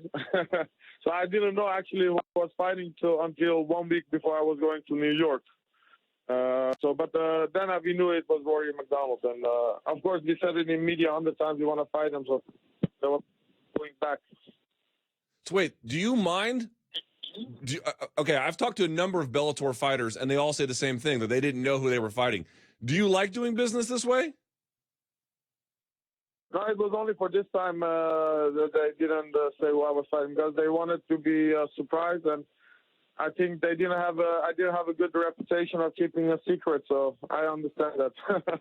You're bad at keeping secrets? What kind of secrets have you told before? No. The contract negotiation, I don't know. Some reporter had contacted Scott, and so I think they were just being careful. So I have no problems. Everything is fine. Fair enough. Now, you're going to be competing on a really interesting platform, the DAZN platform, or however you want to call it. It's going to be an incredible card. I wonder what you make of, for you, I know as a fighter, you're really probably just focused on the task at hand, but somebody in your position who is making decisions about biggest fights, biggest audiences, what do you make of competing on a streaming platform for the first time? Like I said, I worked with Scott before. I like to grow with the company. Any way I can help or put on a good fight, I'm happy to do it. And this because no one is really watching TV anymore, so slowly everything is going to. Did we lose him? I think we lost him. Did we lose him in the back, Danny? Yes, no? Yeah, okay. We're going to try to reconnect him. This happens to me on my radio show all the time. I'm actually a pro at this. I am so used to this happening. Fighters will call you, like they'll be driving through. I don't know what he's doing up to at the moment right now in Holland, but I'll get guys driving through like the middle of nowhere in America, and the call just drops. We should get them back, though, hopefully here pretty soon. Yeah, I'm curious about that DAZN thing, right? It's interesting because on the one hand, it's like, I think he's right. I cut the cord. I've talked about cutting the cord a lot. I don't have any hesitation about it. I don't miss it at all. I have everything I need. At the same time, it's like I still feel like there's still a lot of people who have cable packages. There's still a lot of people who can get a big audience going on TV, but is it the right one on Paramount? You just never really know. So I wonder how fighters who are like, yeah, I'm at the sort of, Gegard is at the, what I won't say the peak, maybe the peak of his powers from a leverage standpoint. He's now the champion. He's got this big opportunity. It's this big card. They're trying to make a big splash. It's sort of all these things. And you got to wonder, but you're going to be on a streaming platform for like the first time. Who wants to be that loss leader up front, right? Someone has to, is it falling on a sword? Maybe not for the first time because you can sign up for free for the first 30 days.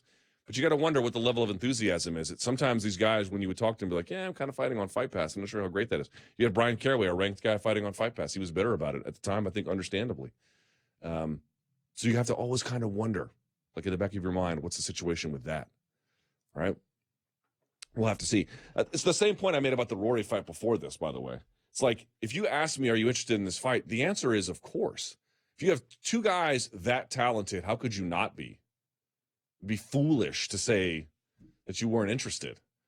But at the same time, you're just sort of asking yourself, well, hold on a second. You got a guy in Rory who can do basically everything, for the most part, right? And then you got a guy in Mousasi who can do basically everything, for the most part. Not that their skill sets are identical, but that if they share a commonality, it's that they're both universally quite good at everything. Speaking of which, I believe we have this gentleman back. Mr. Mousasi, are you back? The Moose is back, bitches. Yes, I'm glad to hear it. Hey, we were talking. I was killing time waiting for you, Mr. Mousasi. Let's talk about. You heard it, yeah. Let's talk about Rory one more time. Do you think he's taken too much damage in his career? Not really. I don't know. He has three hard fights. So, the guy fights. So that's the problem. I thought, well, it's a winnable fight.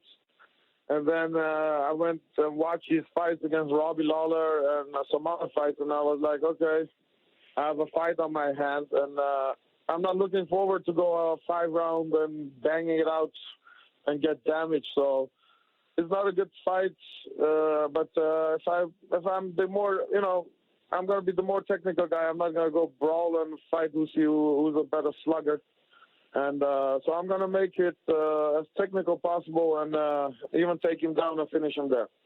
And getting back to the original question, you were cut off in the portion of answering it. But speaking about competing on this streaming platform, it's a huge card. It's a huge moment for Bellator. But nevertheless, I sort of wonder about your feelings on this new and interesting and unexplored territory. Well, I guess the business side, I don't know. But no one is really watching TV anymore. It's going more digital. It's more people watch their stuff on their iPhone or on their laptop.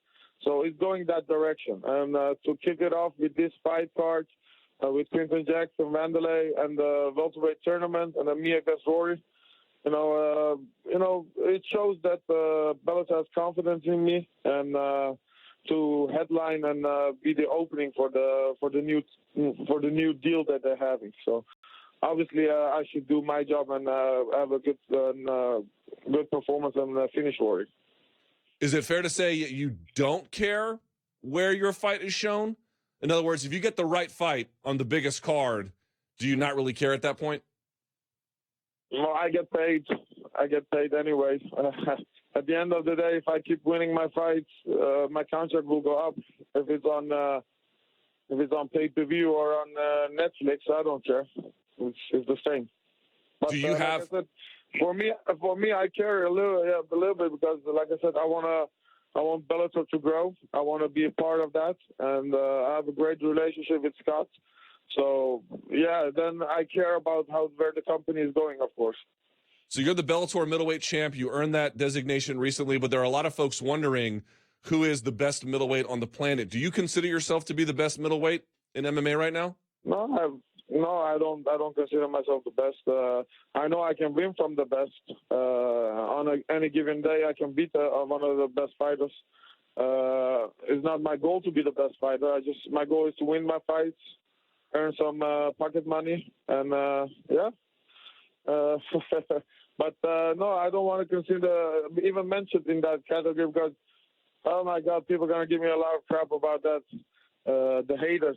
So I'd rather just do my job, and I don't care about that, I don't feel like you have that many haters. Do you have a lot of haters?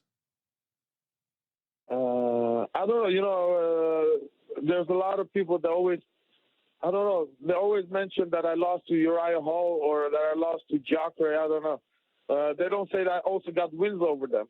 They always go in the past and say, well, he lost to this guy or that guy. I'm not the same guy anymore. I'm a different fighter. I'm in my prime. People are not anymore on steroids. I'm going to beat the shit out of them. It's easy as that. So let's talk about that. I want to push back, if I may, just a little bit respectfully, Gegard. You mentioned Machida.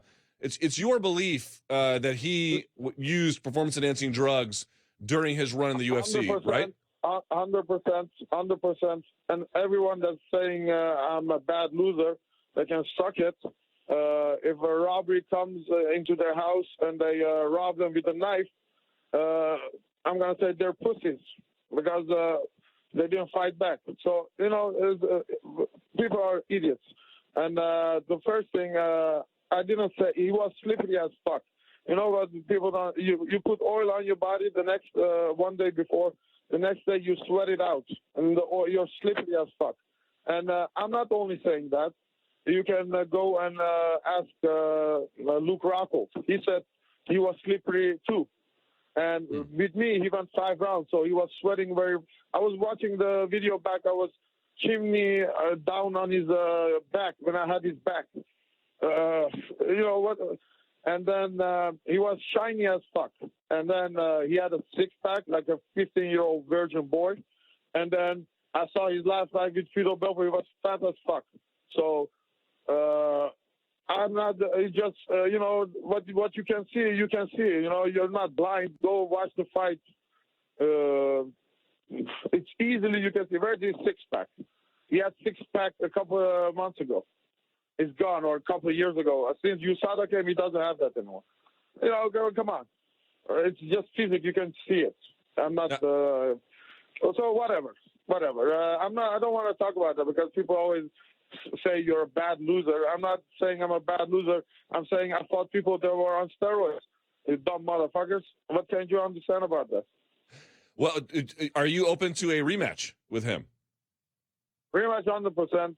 And if we have a rematch, we should be tested the same as USADA, blood and urine, because he's a cheater. 100% he's a cheater. Okay, but here's my point. If you wanted to go, if you were worried about opponents who are doing these kinds of things, then certainly I'm not opposed to Bellator having a system that is outside USADA. In fact, I actually think it's a good idea. But I'm wondering if you're worried about a fighter even with USADA, wouldn't you be even more worried about a situation that's technically less testing than that?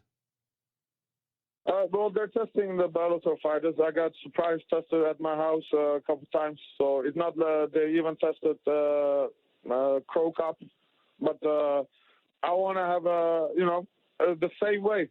The commission is doing a great job. So far everything has been good, but I think with Machida they should do extra testing, especially also blood, because I don't trust that guy. Last thing about Machida, and I promise we'll move on. Just to play devil's advocate again, if I may, the substance he tested positive for, you can buy, not even tested positive for, actually. He just wrote that he took it. Yeah, that was when I fought him. That was before USADA. People have to understand that. After USADA, he's been cut for some shitty, stupid shit. I don't consider that as being. But listen, his buddy Anderson Silva, he knew he was getting tested. He's got cut twice for steroids. So listen, Brazilian have a reputation on being on steroids. That's I don't know. That's the truth. So okay. yeah, I was just referring to the thing that he got in trouble for is not a big deal. What maybe you believe that other things were happening, but like what I said before USADA, I felt he did something before my fight, and then afterwards, of course, he knows he's gonna get tested. He's not gonna do the same shit that he was using before. And I'm just wondering, where is this six-pack? People can go and watch the video. Look at Tito Belfort fight when he was fighting Tito. He had a chubby belly. He still has to cut that weight. He still has to make that weight. So when you lose all that weight, you're going to be muscular. But he wasn't muscular this time. I have no inside information, Gegard, but I'm wondering, hypothetically speaking, would you be upset if Bellator signed Vitor Belfort? You've seen pictures of Tito Belfort. He looks jacked again. I actually have not. I've been told that, but I haven't seen him. Yeah. Listen, Tito Belfort on TRT was knocking everyone out. After, without TRT, he was losing to everyone. So the problem with, enhancing drugs is you have all these years of experience, and then you do the enhancing drugs, and then you have the physical abilities of a 20-year-old, and then maybe even better because you overdo the testosterone levels. So, yeah, you're going to have advantages. So, yeah, but listen, a fair gameplay, that's all I'm asking for. Whatever, if they allow everyone to use steroids, then sure, no problem. I'm going to use something, and then whoever has the better doctor. But that's not the case. Fair enough. But we appreciate your time here, Gegard. Hey, are you watching at all the World Cup? I know you and I are the world's biggest soccer fans. Not so much. Holland is not playing, and then I was hoping that Germany would win, but they're out. So I don't know any team that I'm really rooting for. Now, you and I have talked about this a number of times. As the world may not know this, but Gegard Mousasi is the world's biggest Real Madrid fan. Is that not correct, Mr. Mousasi? That's not correct. I don't like Ronaldo. I do not like him. I rather watch Messi play. What? He's a little bit cocky, Ronaldo, I feel. Aren't fighters a little bit cocky? Yeah, but he's too much like a girly girl. He wants always the attention on him. I don't like fighters that are horny for the media. You know what I mean?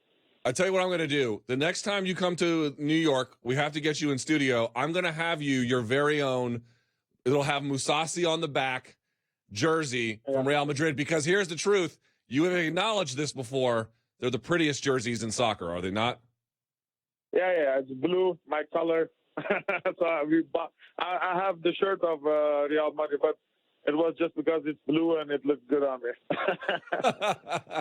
All right. Well, I'll tell you what. We really appreciate your time, Gegard. Can't wait to see you. Enjoy your vacation in L.A., but I guess we'll see you before your fight in September. Thank you so much.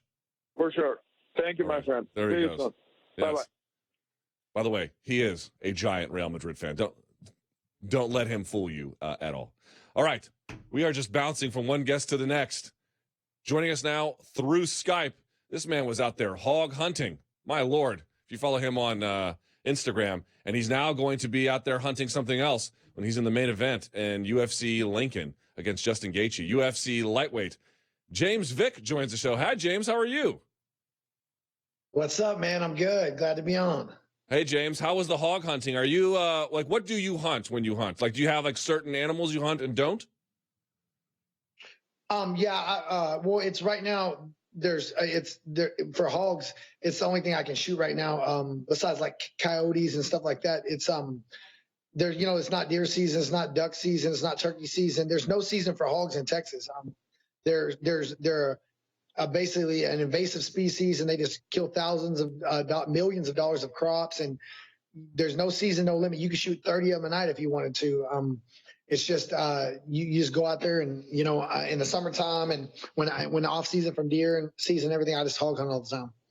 Well, it was incredible to watch. By the way, what weapon were you using? I noticed it had a magazine loaded into it. I'd never seen that for hunting. Usually you have bolt action or some other kind of shooting rifle. You were out there just spraying the block. It's called a 6.5 Grendel, and it's an AR-15, and it holds a 30-round clip, but it's a semi-automatic, so it's obviously not like a military style rifle. It's a semi-automatic, and a lot of wild hog hunters and stuff use them up here in Texas because there's people up here in Texas, that's their full-time job. They're hog eradicators. They get paid to go shoot wild pigs off of farmers' crops, and that's their full-time job. So it's pretty popular, and I have a night vision, thermal night vision scope on it also from one of my sponsors, Pulsar. All right, let's get to your fight. I could talk about hunting all day. I used to be a hunter, not anymore, but I am very curious to talk about this fight coming up for you. UFC Lincoln, you're now in the main event, taking on Justin Gaethje. Isn't life funny? We talked, I think, before your Joe Duffy fight, and you were so frustrated you just couldn't get an opportunity. Here we are a little over a year and a half later or so, something like that. And, dude, this is it. This is the big one, but it came sort of by accident. What are your emotions now that it appears to be on the precipice of the very thing you've been waiting for? It's I'm excited. I'm excited. I'm like a little kid. I'm getting this opportunity. It's against a guy I really don't care for. He's a clown in my mind, and it's a great opportunity for me. And the moment they called me, I accepted the fight. I said yes, I'll take it 100%. And I feel blessed to be where I'm at, and I feel like this is my destiny to win this fight and go on to move to bigger things and become a world champion. And I feel like this is just all part of the process, the way it was supposed to happen. Why don't you like Justin Gaethje? He seems from the media standpoint, he seems quite friendly and has a fan-friendly style. What is your issue with him? It's not that I dislike the guy. It's just we have a history of talking trash to each other, because basically it all started back last year when he won his UFC debut. He obviously nowadays you have to closed mouths don't get fed. You gotta talk some shit. You gotta say some stuff to get fights. And the dude gets on the microphone after he wins and says, "Who's my equal?" So of course, I run up to I'm sitting there cage side at the International Fight Week. I run up to Sean Shelby. I said, "I want that fight." And then I went on Twitter and I was like, "Yeah, I'll knock this motherfucker out." And then from there he started talking shit, and then I went back, and we've been going at it off and on for like a year. And then he brought me up in some interview on the MMA Junkie before, talking some shit. So we've just been going back at it for about a year now. Where do you think he is in his career? I think for him to be where he's at, I think he's doing a good job because honestly, I don't think he's a world-class fighter. I don't. I think the guy padded his records against B-level competition in the UFC. And I mean, against UFC competition outside of the UFC.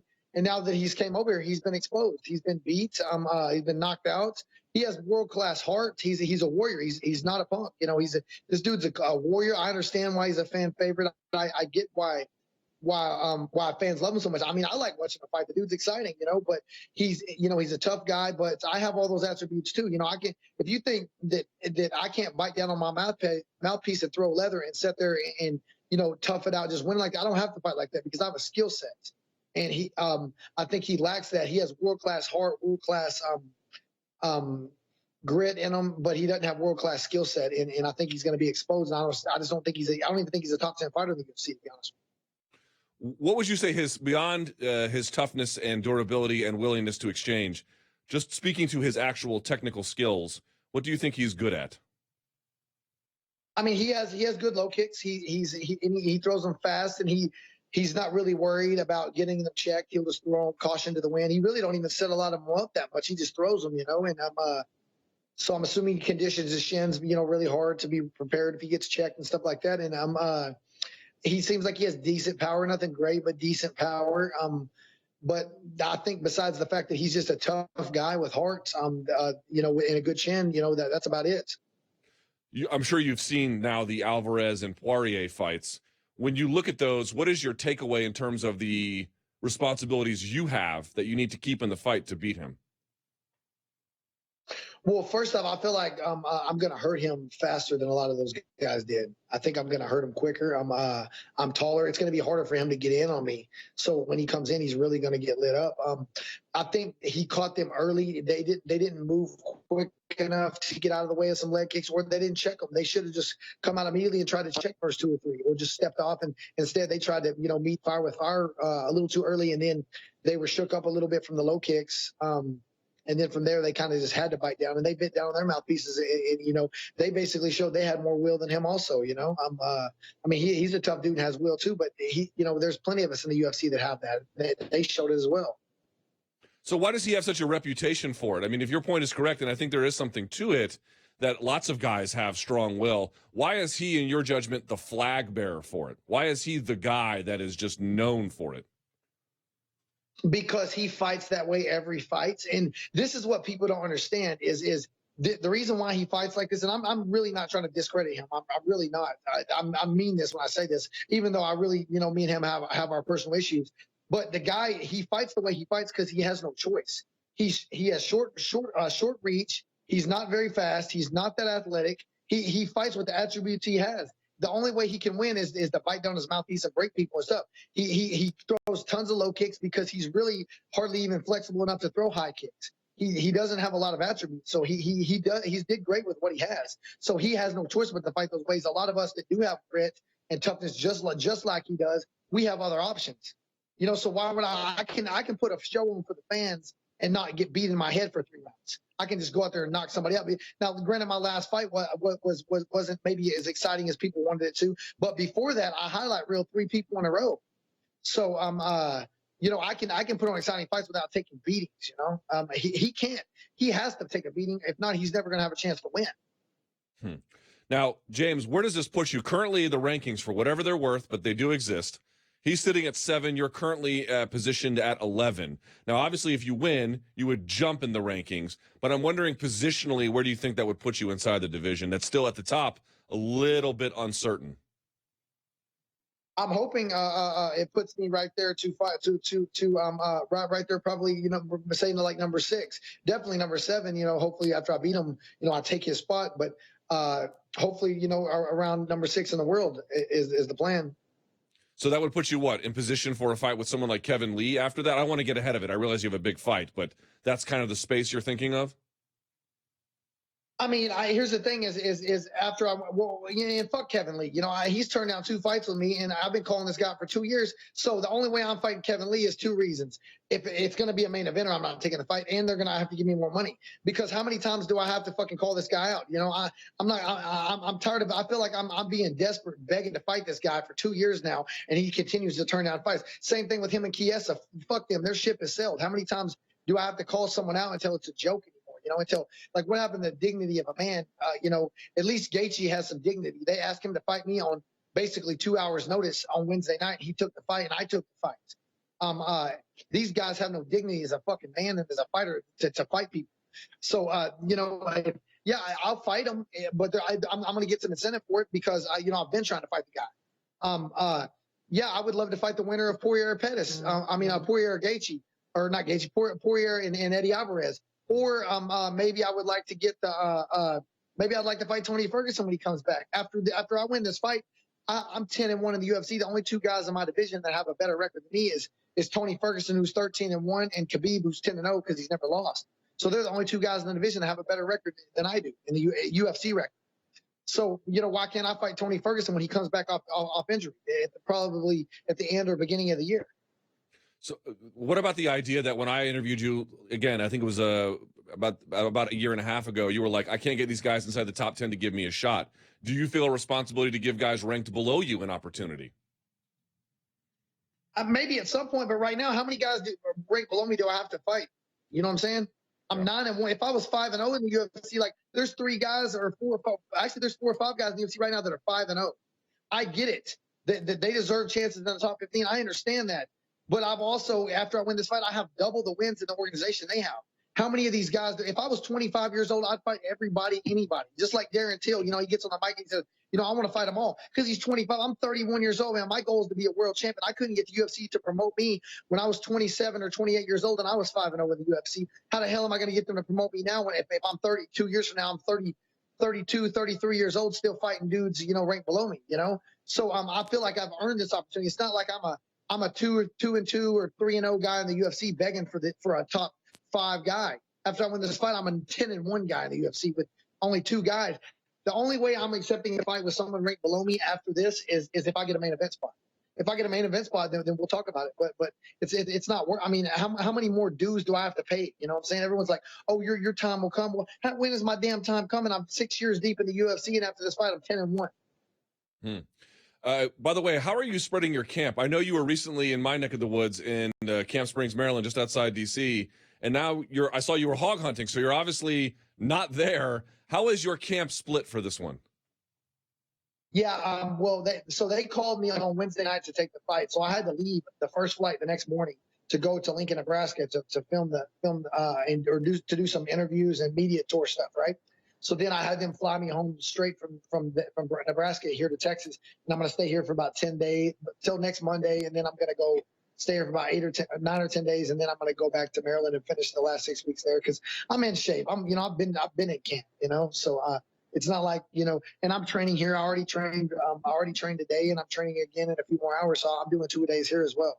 What do you make of Paul Felder, who was your original opponent, now facing Mike Perry up a weight class? Certainly you can understand his frustration. He had one fight fall out and then another one he was supposed to take with you. I think we could all understand, hey, if someone got a main event slot, you're going to take that. No issue there. But I'm wondering what you make of Paul Felder versus Mike Perry. Short notice, up a weight class. It's an interesting one, right? Yeah, I felt bad pulling out of the fight I did for Felder because, I get his frustration, because I've been frustrated. Of course, he would have did the same thing, with the main event. I think he understands that and everything. And I think that I think Felder's got a great chance to win this fight against Perry. I really do, because I don't think Mike Perry's way bigger than Paul Felder. I think he's maybe a little bit bigger, but Paul Felder has a really good chin. It's really not short notice. It's 1 week compared to what he was fighting the week after, and he don't have to cut all the weights. So he's probably, he's going to have an easier cut to 170 because he was probably already coming down, pretty decently close to that already. And it's only 1 week earlier than what he was already going to fight anyway. So he basically had a full camp. So I think, honestly, I think Paul Felder has a great chance to win this fight stylistically. Fair to say now you have enough time to implement any kind of game plan change, but different game plan for Paul Felder versus Justin Gaethje, correct? Yeah, but not a lot. I mean, they're very similar. They're both orthodox fighters. They both were going to try to low kick me a lot and use Muay Thai, and they're both kind of flat-footed fighters. Flat-footed Muay Thai fighters. Justin Gaethje throws more caution to the wind. He's going to come harder with more pressure. And Paul Felder has better defense. Which basically means Justin Gaethje's just going to get hit more. He's going to get hit more, and so this fight ain't going 5 rounds. We're not going to go 5 rounds. The way he fights, it's either he's going to break me, which is definitely not going to happen. I have more will than he does. And or I'm going to catch him because he's, a lot of these guys I fight, I hit them and they stay on the outside and then they try to figure out, a way to come back in. Gaethje's just going to come straight in and just take damage. And I'm going to land something big and I'm going to knock him out. If you win this, fair to say this would be the signature win to date on your career? Yeah, for sure. Just because it's a main event spot against a guy ranked above me. I don't necessarily think he's the best opponent I've fought, but he has the biggest name. So yeah, it's definitely the biggest fight of my career. Who do you think is better than him that you fought? I mean, I think several guys are better than him. Honestly, I don't think Justin Gaethje is a world-class fighter. I don't. I think he has world-class heart. He's a dog. He's a warrior. But this dude's skill set ain't world-class. He's seeing that when, he's seeing that when he's coming to the UFC. He padded his record against B-level competition outside of the organization, and then he comes in, and now he's 1-2 in the UFC. I think I fought several people. I think Joe Duffy was better than him. I think Ronaldo's a tougher fighter than Gaethje is. I think that I think one of my tougher fights was actually my second fight against a dude who kind of got I felt like I screwed over from the UFC. Valmir Lazaro, if you remember that fight. I mean, that guy was a dog. He was a warrior, and he lost to me, and then he won one, and then he lost to what's his name, Michael, the dude who missed weight, like the lightweight that missed weight like 5 times, so they moved him up. The Brazilian man, the little tank Brazilian guy, Michael. Prazeres. Yeah, so he lost a split decision to him, and he stuffed that 13 of that 14 guys takedowns. I think he was a tougher fighter. I think the guy, he basically lost to us two, and I think I fought at least 3 guys that are tougher than Gaethje or better fighters. But he definitely fought several of them more skilled wise. He has a lot of heart. I'll give him that. But there's a lot of people in the UFC that have a lot of heart. They just don't have to fight like that because they have more attributes than he does. Well, James, you have. I was already interested in this fight. You have certainly increased my interest. I cannot wait for this Lincoln, Nebraska card, and it's a big fight for you. It's an opportunity I know you've been waiting for, so I'm glad to see you finally got it. Good luck with the hog hunting and everything else. Appreciate your time today. Can't wait to see the main event. Oh, there's a little one behind you too. Who's that? His mom. Yeah, that's my son. He's this week he's gonna be 3 months old. That's James Jr. right there. We can't see him. Put it all. There it is. Look at that little guy. Well, I can see his head now. He is very well. Hi, James Jr. Can you put the camera down a little bit? Put it down. Okay, put him up there. There he is. Well, not even. I can see. I can see the top of his head. That's it. Okay. There.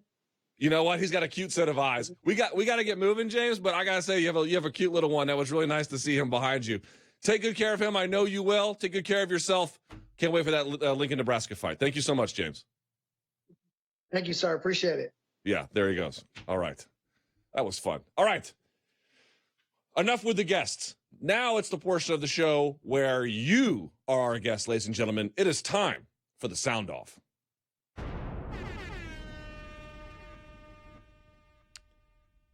As is customary with the sound off, we go to our friend in the back, Mr. I Hate Peanut Butter. What an absolutely lame opinion that was. By the way, I asked my wife about that. I was like, did you hate peanut butter? You know, her answer was, because where she came to this country in the way that you did. Yeah. She said when she first came here, yes, she did hate peanut butter, but she's not a Visigoth who drags her knuckles across the ground. She learned, like most people do who don't have the palate of a toddler, that peanut butter is delicioso. Okay? Look, I'll eat peanut butter, but it's not good. All right. I am glad to hear it. Hey, how were the calls this week? They were pretty good. We got some mouth breathing. We got it all. Okay. Well, set this up for me, please. Let's get this going. We have no time to waste. So we got a big weekend ahead, so let's start off with some UFC. All right. Hey, Luke. This is Chris from Indianapolis, Indiana. And I'm curious, what do you think is least likely to happen? Max Holloway submitting Ortega or DC knocking out Stipe? Semper Fi, do or die. Love the pink mist. Blood makes the grass grow. All that good stuff. I would say the answer there, Chris. Appreciate the call. Appreciate people who, by the way, give their name and town. Name and town. That's big. Yeah. And, of course, that number, 844-866-2468. I would say least likely to happen would be Max submitting Brian. I thought when Mark Bocek fought Mac Danzig back in the day, do you remember that fight? For you guys who don't know, Mark Bocek's literally one of the best Canadian grapplers ever and much better on the ground, pure ground skills than Mac Danzig. But Mac Danzig gave him one of these, and then the submission came a lot quicker. So I could see it under those scenarios, but DC throwing hands and then finding a chance to catch Stipe, however likely or unlikely one may find, that to me would be a little bit easier to imagine than Max beating. I could see any outcome, but it would take a lot of extra steps to get Max submitting Brian Ortega. It can happen with one of these, but I don't know how likely that is. Same. I mean, I could see a scenario where Holloway rocks Ortega and then hops onto a submission, and he's got a really good guillotine. Sure. One that he hasn't used recently. But does he have the courage to use it rather than just keep punching? That's the other part, right? I mean, even a wobbled Ortega can be dangerous on the ground. If you try to grapple with him, I'm sure, even wobbled, his instincts will just kick in. Right. And, do you want to pull guard with him? Probably not. Right. All right. But good question, though. Cool. Set it up, fool. So, let's go with the topic of Ortega Holloway. Let's keep that flowing. All right. Hey guys, this is Bo. I just want to say it's a great show and keep up the good work. My question is, we got International Fight Week coming up, lots of big matchups. One I'm most particularly interested in is Max Holloway and Brian Ortega. I was wondering, if Max Holloway wins, do you think he moves up to lightweight right away? Or if Ortega wins, do you think there's an immediate rematch? What are your thoughts on that whole matchup as a whole and where each guy goes after this? Thanks, guys. If it's controversial, for sure there's a rematch, right? In the sense of Ortega winning and it's for whatever reason controversial, bad ref stoppage or crazy decision or whatever.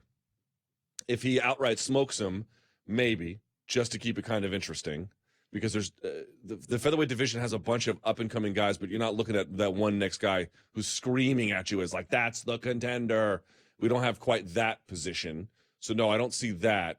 I do think he would, if Holloway wins, likely stay at featherweight for another one if for some reason they can find a contender.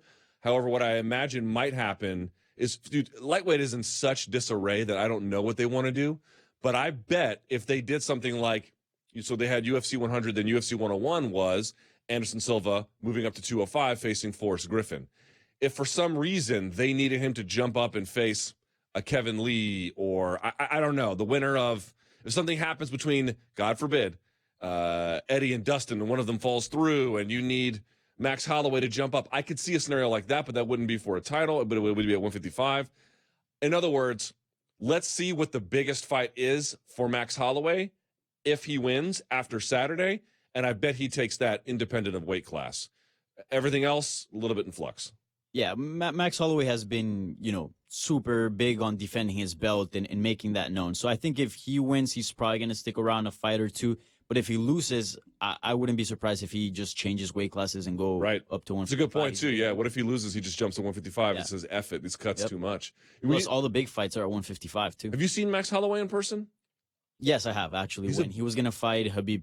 Yeah, he's bigger than people think he is. Yeah. He's much bigger. When he loses all that weight, he gets this sort of wafy rail look to him. But when he's filled out, he is a lot bigger, I think, than folks realize. So I know this is a different comparison, but he kind of reminds me when Anthony Johnson fought at 170. Like, you get this very, slimmed down version. When you see him off season, he just looks like naturally big. Yeah.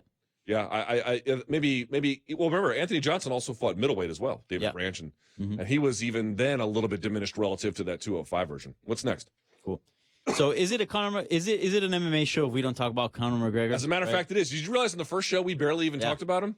Yeah, barely. And it wasn't by design. We weren't like, it's going to be a Conor McGregor free zone. But I was just, there are other people to talk about. But to your point, here we are, 2 shows in. So as far as we got. Let's do it. All right. Here's your weekly Conor McGregor question. Let's do it. Hey, what's going on, guys? Congratulations, Luke, on the show. I am calling because I'm curious to know if you believe Conor McGregor will fight before the end of the year. If so, when? And I also want to say Semper Fi. It's nice to see another successful jarhead doing good things out there. Take it easy. Bye. Goddamn right it is. You said that Marine Corps support? People don't know shit about that. Let me tell you something. Semper Fidelis. God damn it. I would say I do think it's likely, Danny. And I'll tell you why. I think ultimately his court case is going to be resolved in a professional, I wouldn't say expedited, but certainly a professional, reasoned manner. He appears to have expensive and therefore capable attorneys. I think his case being a first-time offender makes this, his celebrity notwithstanding, fairly straightforward. And I think as part of that, not so much the settlement will be what it is, but then as a gesture of goodwill, getting back out there to the competitive ranks. In what capacity, I don't know, right? Who is he going to fight? St. Pierre? Is he going to fight Nurmagomedov? Is it going to be in New York? Is it going to be in Las Vegas? I don't know. But I think he will try to, return to action. I think the UFC wants him to, independent of all these legal reasons. And I just feel like the legal reasons give him just enough of a push to return to competitive normalcy, which, by the way, his team said at the outset of this that they expected and wanted him to do. So, yes, when, where, against who? I don't know. But before the clock strikes January 1st, 2019, I do think so. I believe so, too. And regarding the case, I talked to a lawyer that works at the Brooklyn courthouse where he was where he had his hearings. And this is a guy that, he's, again, not a first-time offender. And this is a guy that you would want him not in prison. You want him outside. This is a guy that can bring a lot of revenue to cities. He can educate the masses if you put him to do, some community service hour and talk to communities, etc. So I can definitely see him coming back in 2018. Very good. Do we have more calls from Marines? This is making me very, very patriotic. I think this was the last one, but there is a follow-up to this question. It might get a little choppy. I can clear it up if you need it. Nothing I like more than bad audio. No, I'm not saying about the audio. Actually, the actual question. Okay. Hey, what's up, Luke and Danny? Hey, congratulations on the takeover there, Luke. You guys are kicking ass. That first episode was awesome. My name's Chris. I'm from Montana, and my question is, if Khabib faces somebody else like Poirier or whoever is up, and he loses, does that make the fight with Conor still as intriguing? Does Conor still want that fight? We all know how Conor and his mentality is, how he always wants to fight the best. But I'm wondering if he wants to fight Khabib no matter what. All right. Thanks a lot, guys. Take care. Yeah, they're in this precarious position where they need those two together. The fight would I'm not saying if he lost to Poirier or something that it would lose all value, but it would lose a lot of it, Danny. That would be a major problem for them. And they're in this position now where what's interesting is Conor could fight St. Pierre and lose, or Nate Diaz and lose at, let's say, 170 or whatever the hell weight, even 155, and I don't think it would matter so much. But if Khabib loses, then he loses the title, and then it's just sort of, because he has this undefeated luster, does he not? He's the undefeated champion. It's two things working for him. If you take both of those away, you still have this rivalry, and you could make it work, but that would be a fairly significant downgrade in my judgment. Yeah, I mean, everything that happened at UFC 223, it was obviously a black eye in the sport, but you can't deny it does make this fight between Khabib and Conor a lot bigger. And, he is undefeated. He does have the belt. So if he loses being undefeated and having the belt, I wonder how interested Conor McGregor is in fighting him, 'cause, right. There has to be he has to have something that Conor has to take from him. Exactly. If you've already had someone take those things, you could do it, but what can you say about it? You made an interesting point that people are like, oh my God, it's disgusting that I was tweeting back and forth with Pablo Torre about this, although we were largely in agreement. And it is about, is it gross that the UFC would use potentially what happened at that incident in Brooklyn to promote the fight? And the answer is, gross or not, it is the inevitability of things, right? The fight game has a real nihilistic streak where it doesn't matter how good or bad it is, especially on the bad side. If it has functional value to promotion, it simply will get used. And the things that can be used that are on the bad side are almost endless. In fact, they're not using it explicitly. They're using a redemption story. But look at Greg Hardy, right? They're like, well, it's the redemption. He's on the comeback. But it is off the backdrop of this terrible, frankly, conviction that was expunged, I understand. But they're not even alleged, bad things he had done. And so you have to, part of covering the fight game is covering sometimes bad people or good people who've done bad things. Yeah, and I also like to, I feel like MMA media and just media in general has a worse view on this situation. I was talking to my barber when that happened, like just weeks after, and he was asking me questions about Conor McGregor, and he was laughing, and he's like, "Wow, Conor McGregor's the man. He is un bacán, you know, he's Dominican."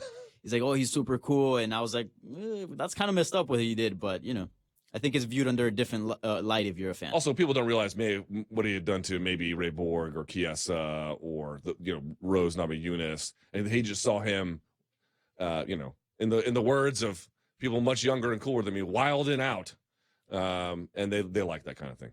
Where's my mouth breather? That'll come. We'll leave it last. All right. What's next? Cool. So let's talk about an exciting prospect that you and I are somewhat high on. All right. Hey Luke, this is Omar calling from Washington D.C. I was wondering what your thoughts were on Gegard Mousasi and how he's been doing so far. Do you think he's talented enough to reach the top 5 of the lightweight division? And if so, how does his wrestling fare with someone like Khabib? Thanks again. Bye. I do think he has top 5 potential. Now, we got to move this along very quickly. I don't mean to be disrespectful to Mr. Gillespie. He's an unusual guy. You ever talk to him? I haven't, but he's a different guy. First of all, he lives his own life. The man loves fishing more than I think you and I like breathing. He has a total independent streak. He has, I won't say bizarre views of the world. That's not quite right. But again, very unique, very independent, very much his own track.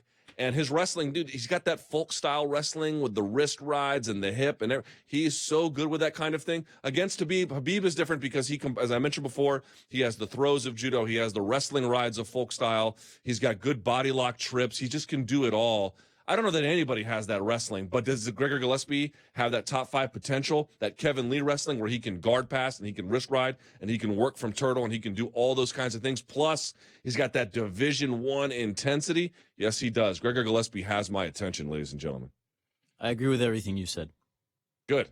You should just say that after every one of these. Yeah. Let's play a little bit of matchmaking now.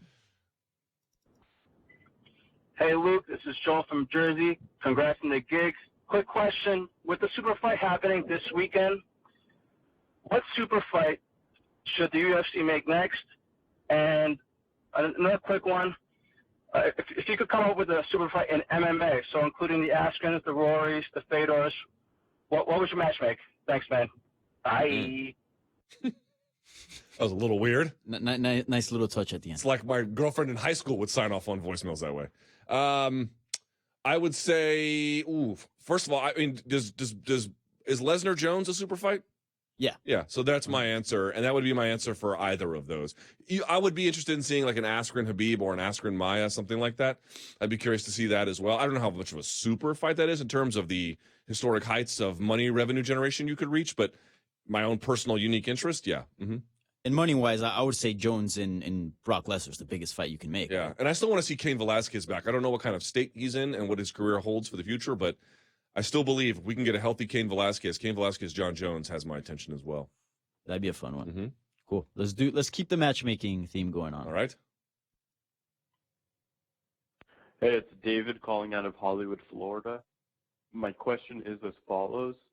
I saw that Vitor posted on Instagram, who would you rather me face? And you posted a picture of Tito, Chuck, and I believe Vanderlei.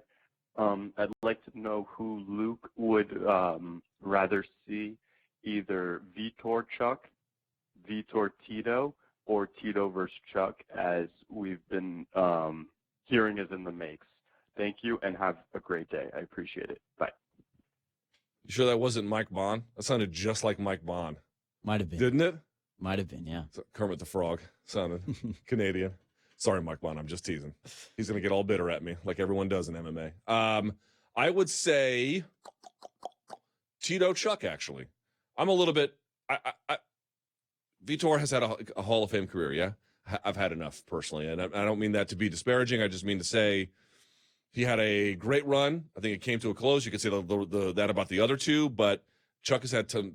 I don't know, man. There's not a significant difference for me, but other than Chuck's been off, and if it's in California, and if it's properly regulated, Tito, who appears to be more competitive now than he was during those first two fights, I guess of the three, those are the ones I want to see. I would agree. I don't know if I want to see Vitor or at least the version that we saw in Bellator. Maybe TRT. You mean UFC? Yeah. Cool. Now we're gonna keep the Bellator train going. Can we edit through these because we are running out of time? Do you want to just get to the mouth breather? All right. Where do you think this call came from? All right.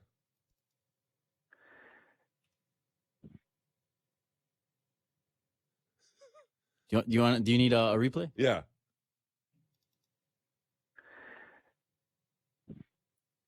Who is that? Who knows? It was just some donk breathing into the phone? Yeah, that's all we got. That's it? That's it. Can we have better mouth breathers? We need them. Look, you need mouth breathers. You need Ivey versus Fulton in MMA. This show can't thrive without mouth breathers. But I need better ones than that. Got to step your game up. You know what, mouth breathers? You have let me down today. I'm really disappointed in you. That sucks. All right, do we have tweets? We do have tweets. Let's get to some of these tweets. Here's the thing with this. We got to make this segment longer. It's too short. It needs to be 30 minutes because there's so many great calls that we haven't had a chance to get to, so many great tweets we haven't had a chance to get to, and then we got one guy mouth breathing and not even doing the mouth breathing bit well. I'm very disappointed by the mouth breathers. Yeah. All right, let's get to some of these tweets, right. please. Let's do some tweets. Hey, guys, this is from Kyle O'Neill Mickles, I guess. Hey, guys, how many pay-per-view buys do you guess UFC 226 will get? Keep up the great work, Luke and Danny. Well, thank you very much, Mr. Kyle. Danny, I will say, ready for this? Go for it. 500K. Really? Yeah. I'm a little more pessimistic. I would go 400. I mean, I haven't really felt the buzz around it. Yep. And that might change a little later in the week, but, especially with the pay-per-view business the way it's going on, I would say 400, 450 is my guess. I think between 4 and 5 is probably a fair bracket. All right, let's move on. Yes. Would you be in favor, this person writes, this is Tom from Aslan Tom.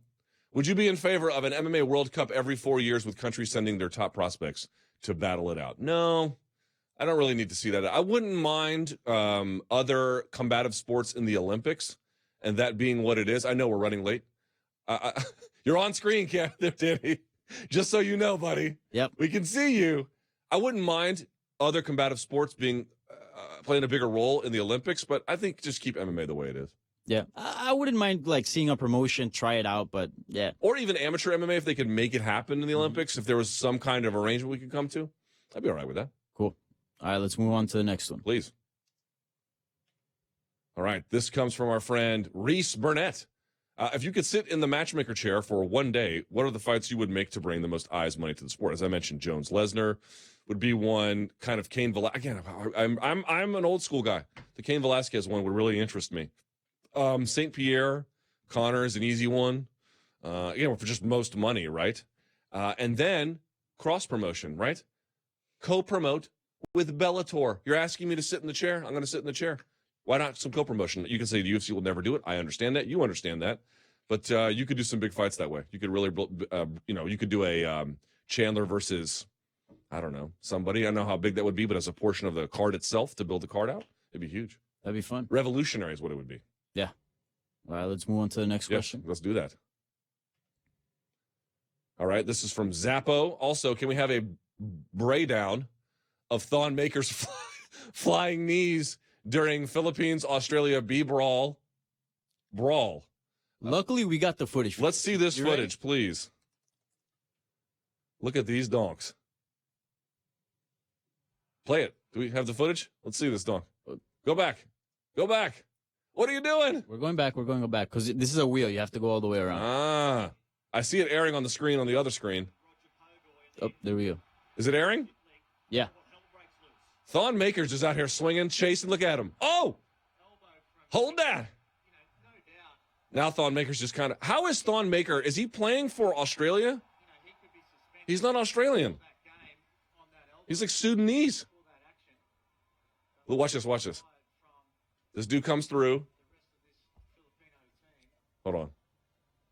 Kind of is a bit of a flop here, right? Watch this elbow. Bog him. Reminded me of that elephant who hit him with his trunk. And then, watch this fool come in here. Just flying in the air. Watch this. Watch this. Tiger uppercut. Bop. Oh, that's great. There's nothing better than bad basketball fights. It's like I could just it's like popcorn to me. I love watching that. But Thon Maker didn't do a whole lot. Kind of just, I don't know, stood around.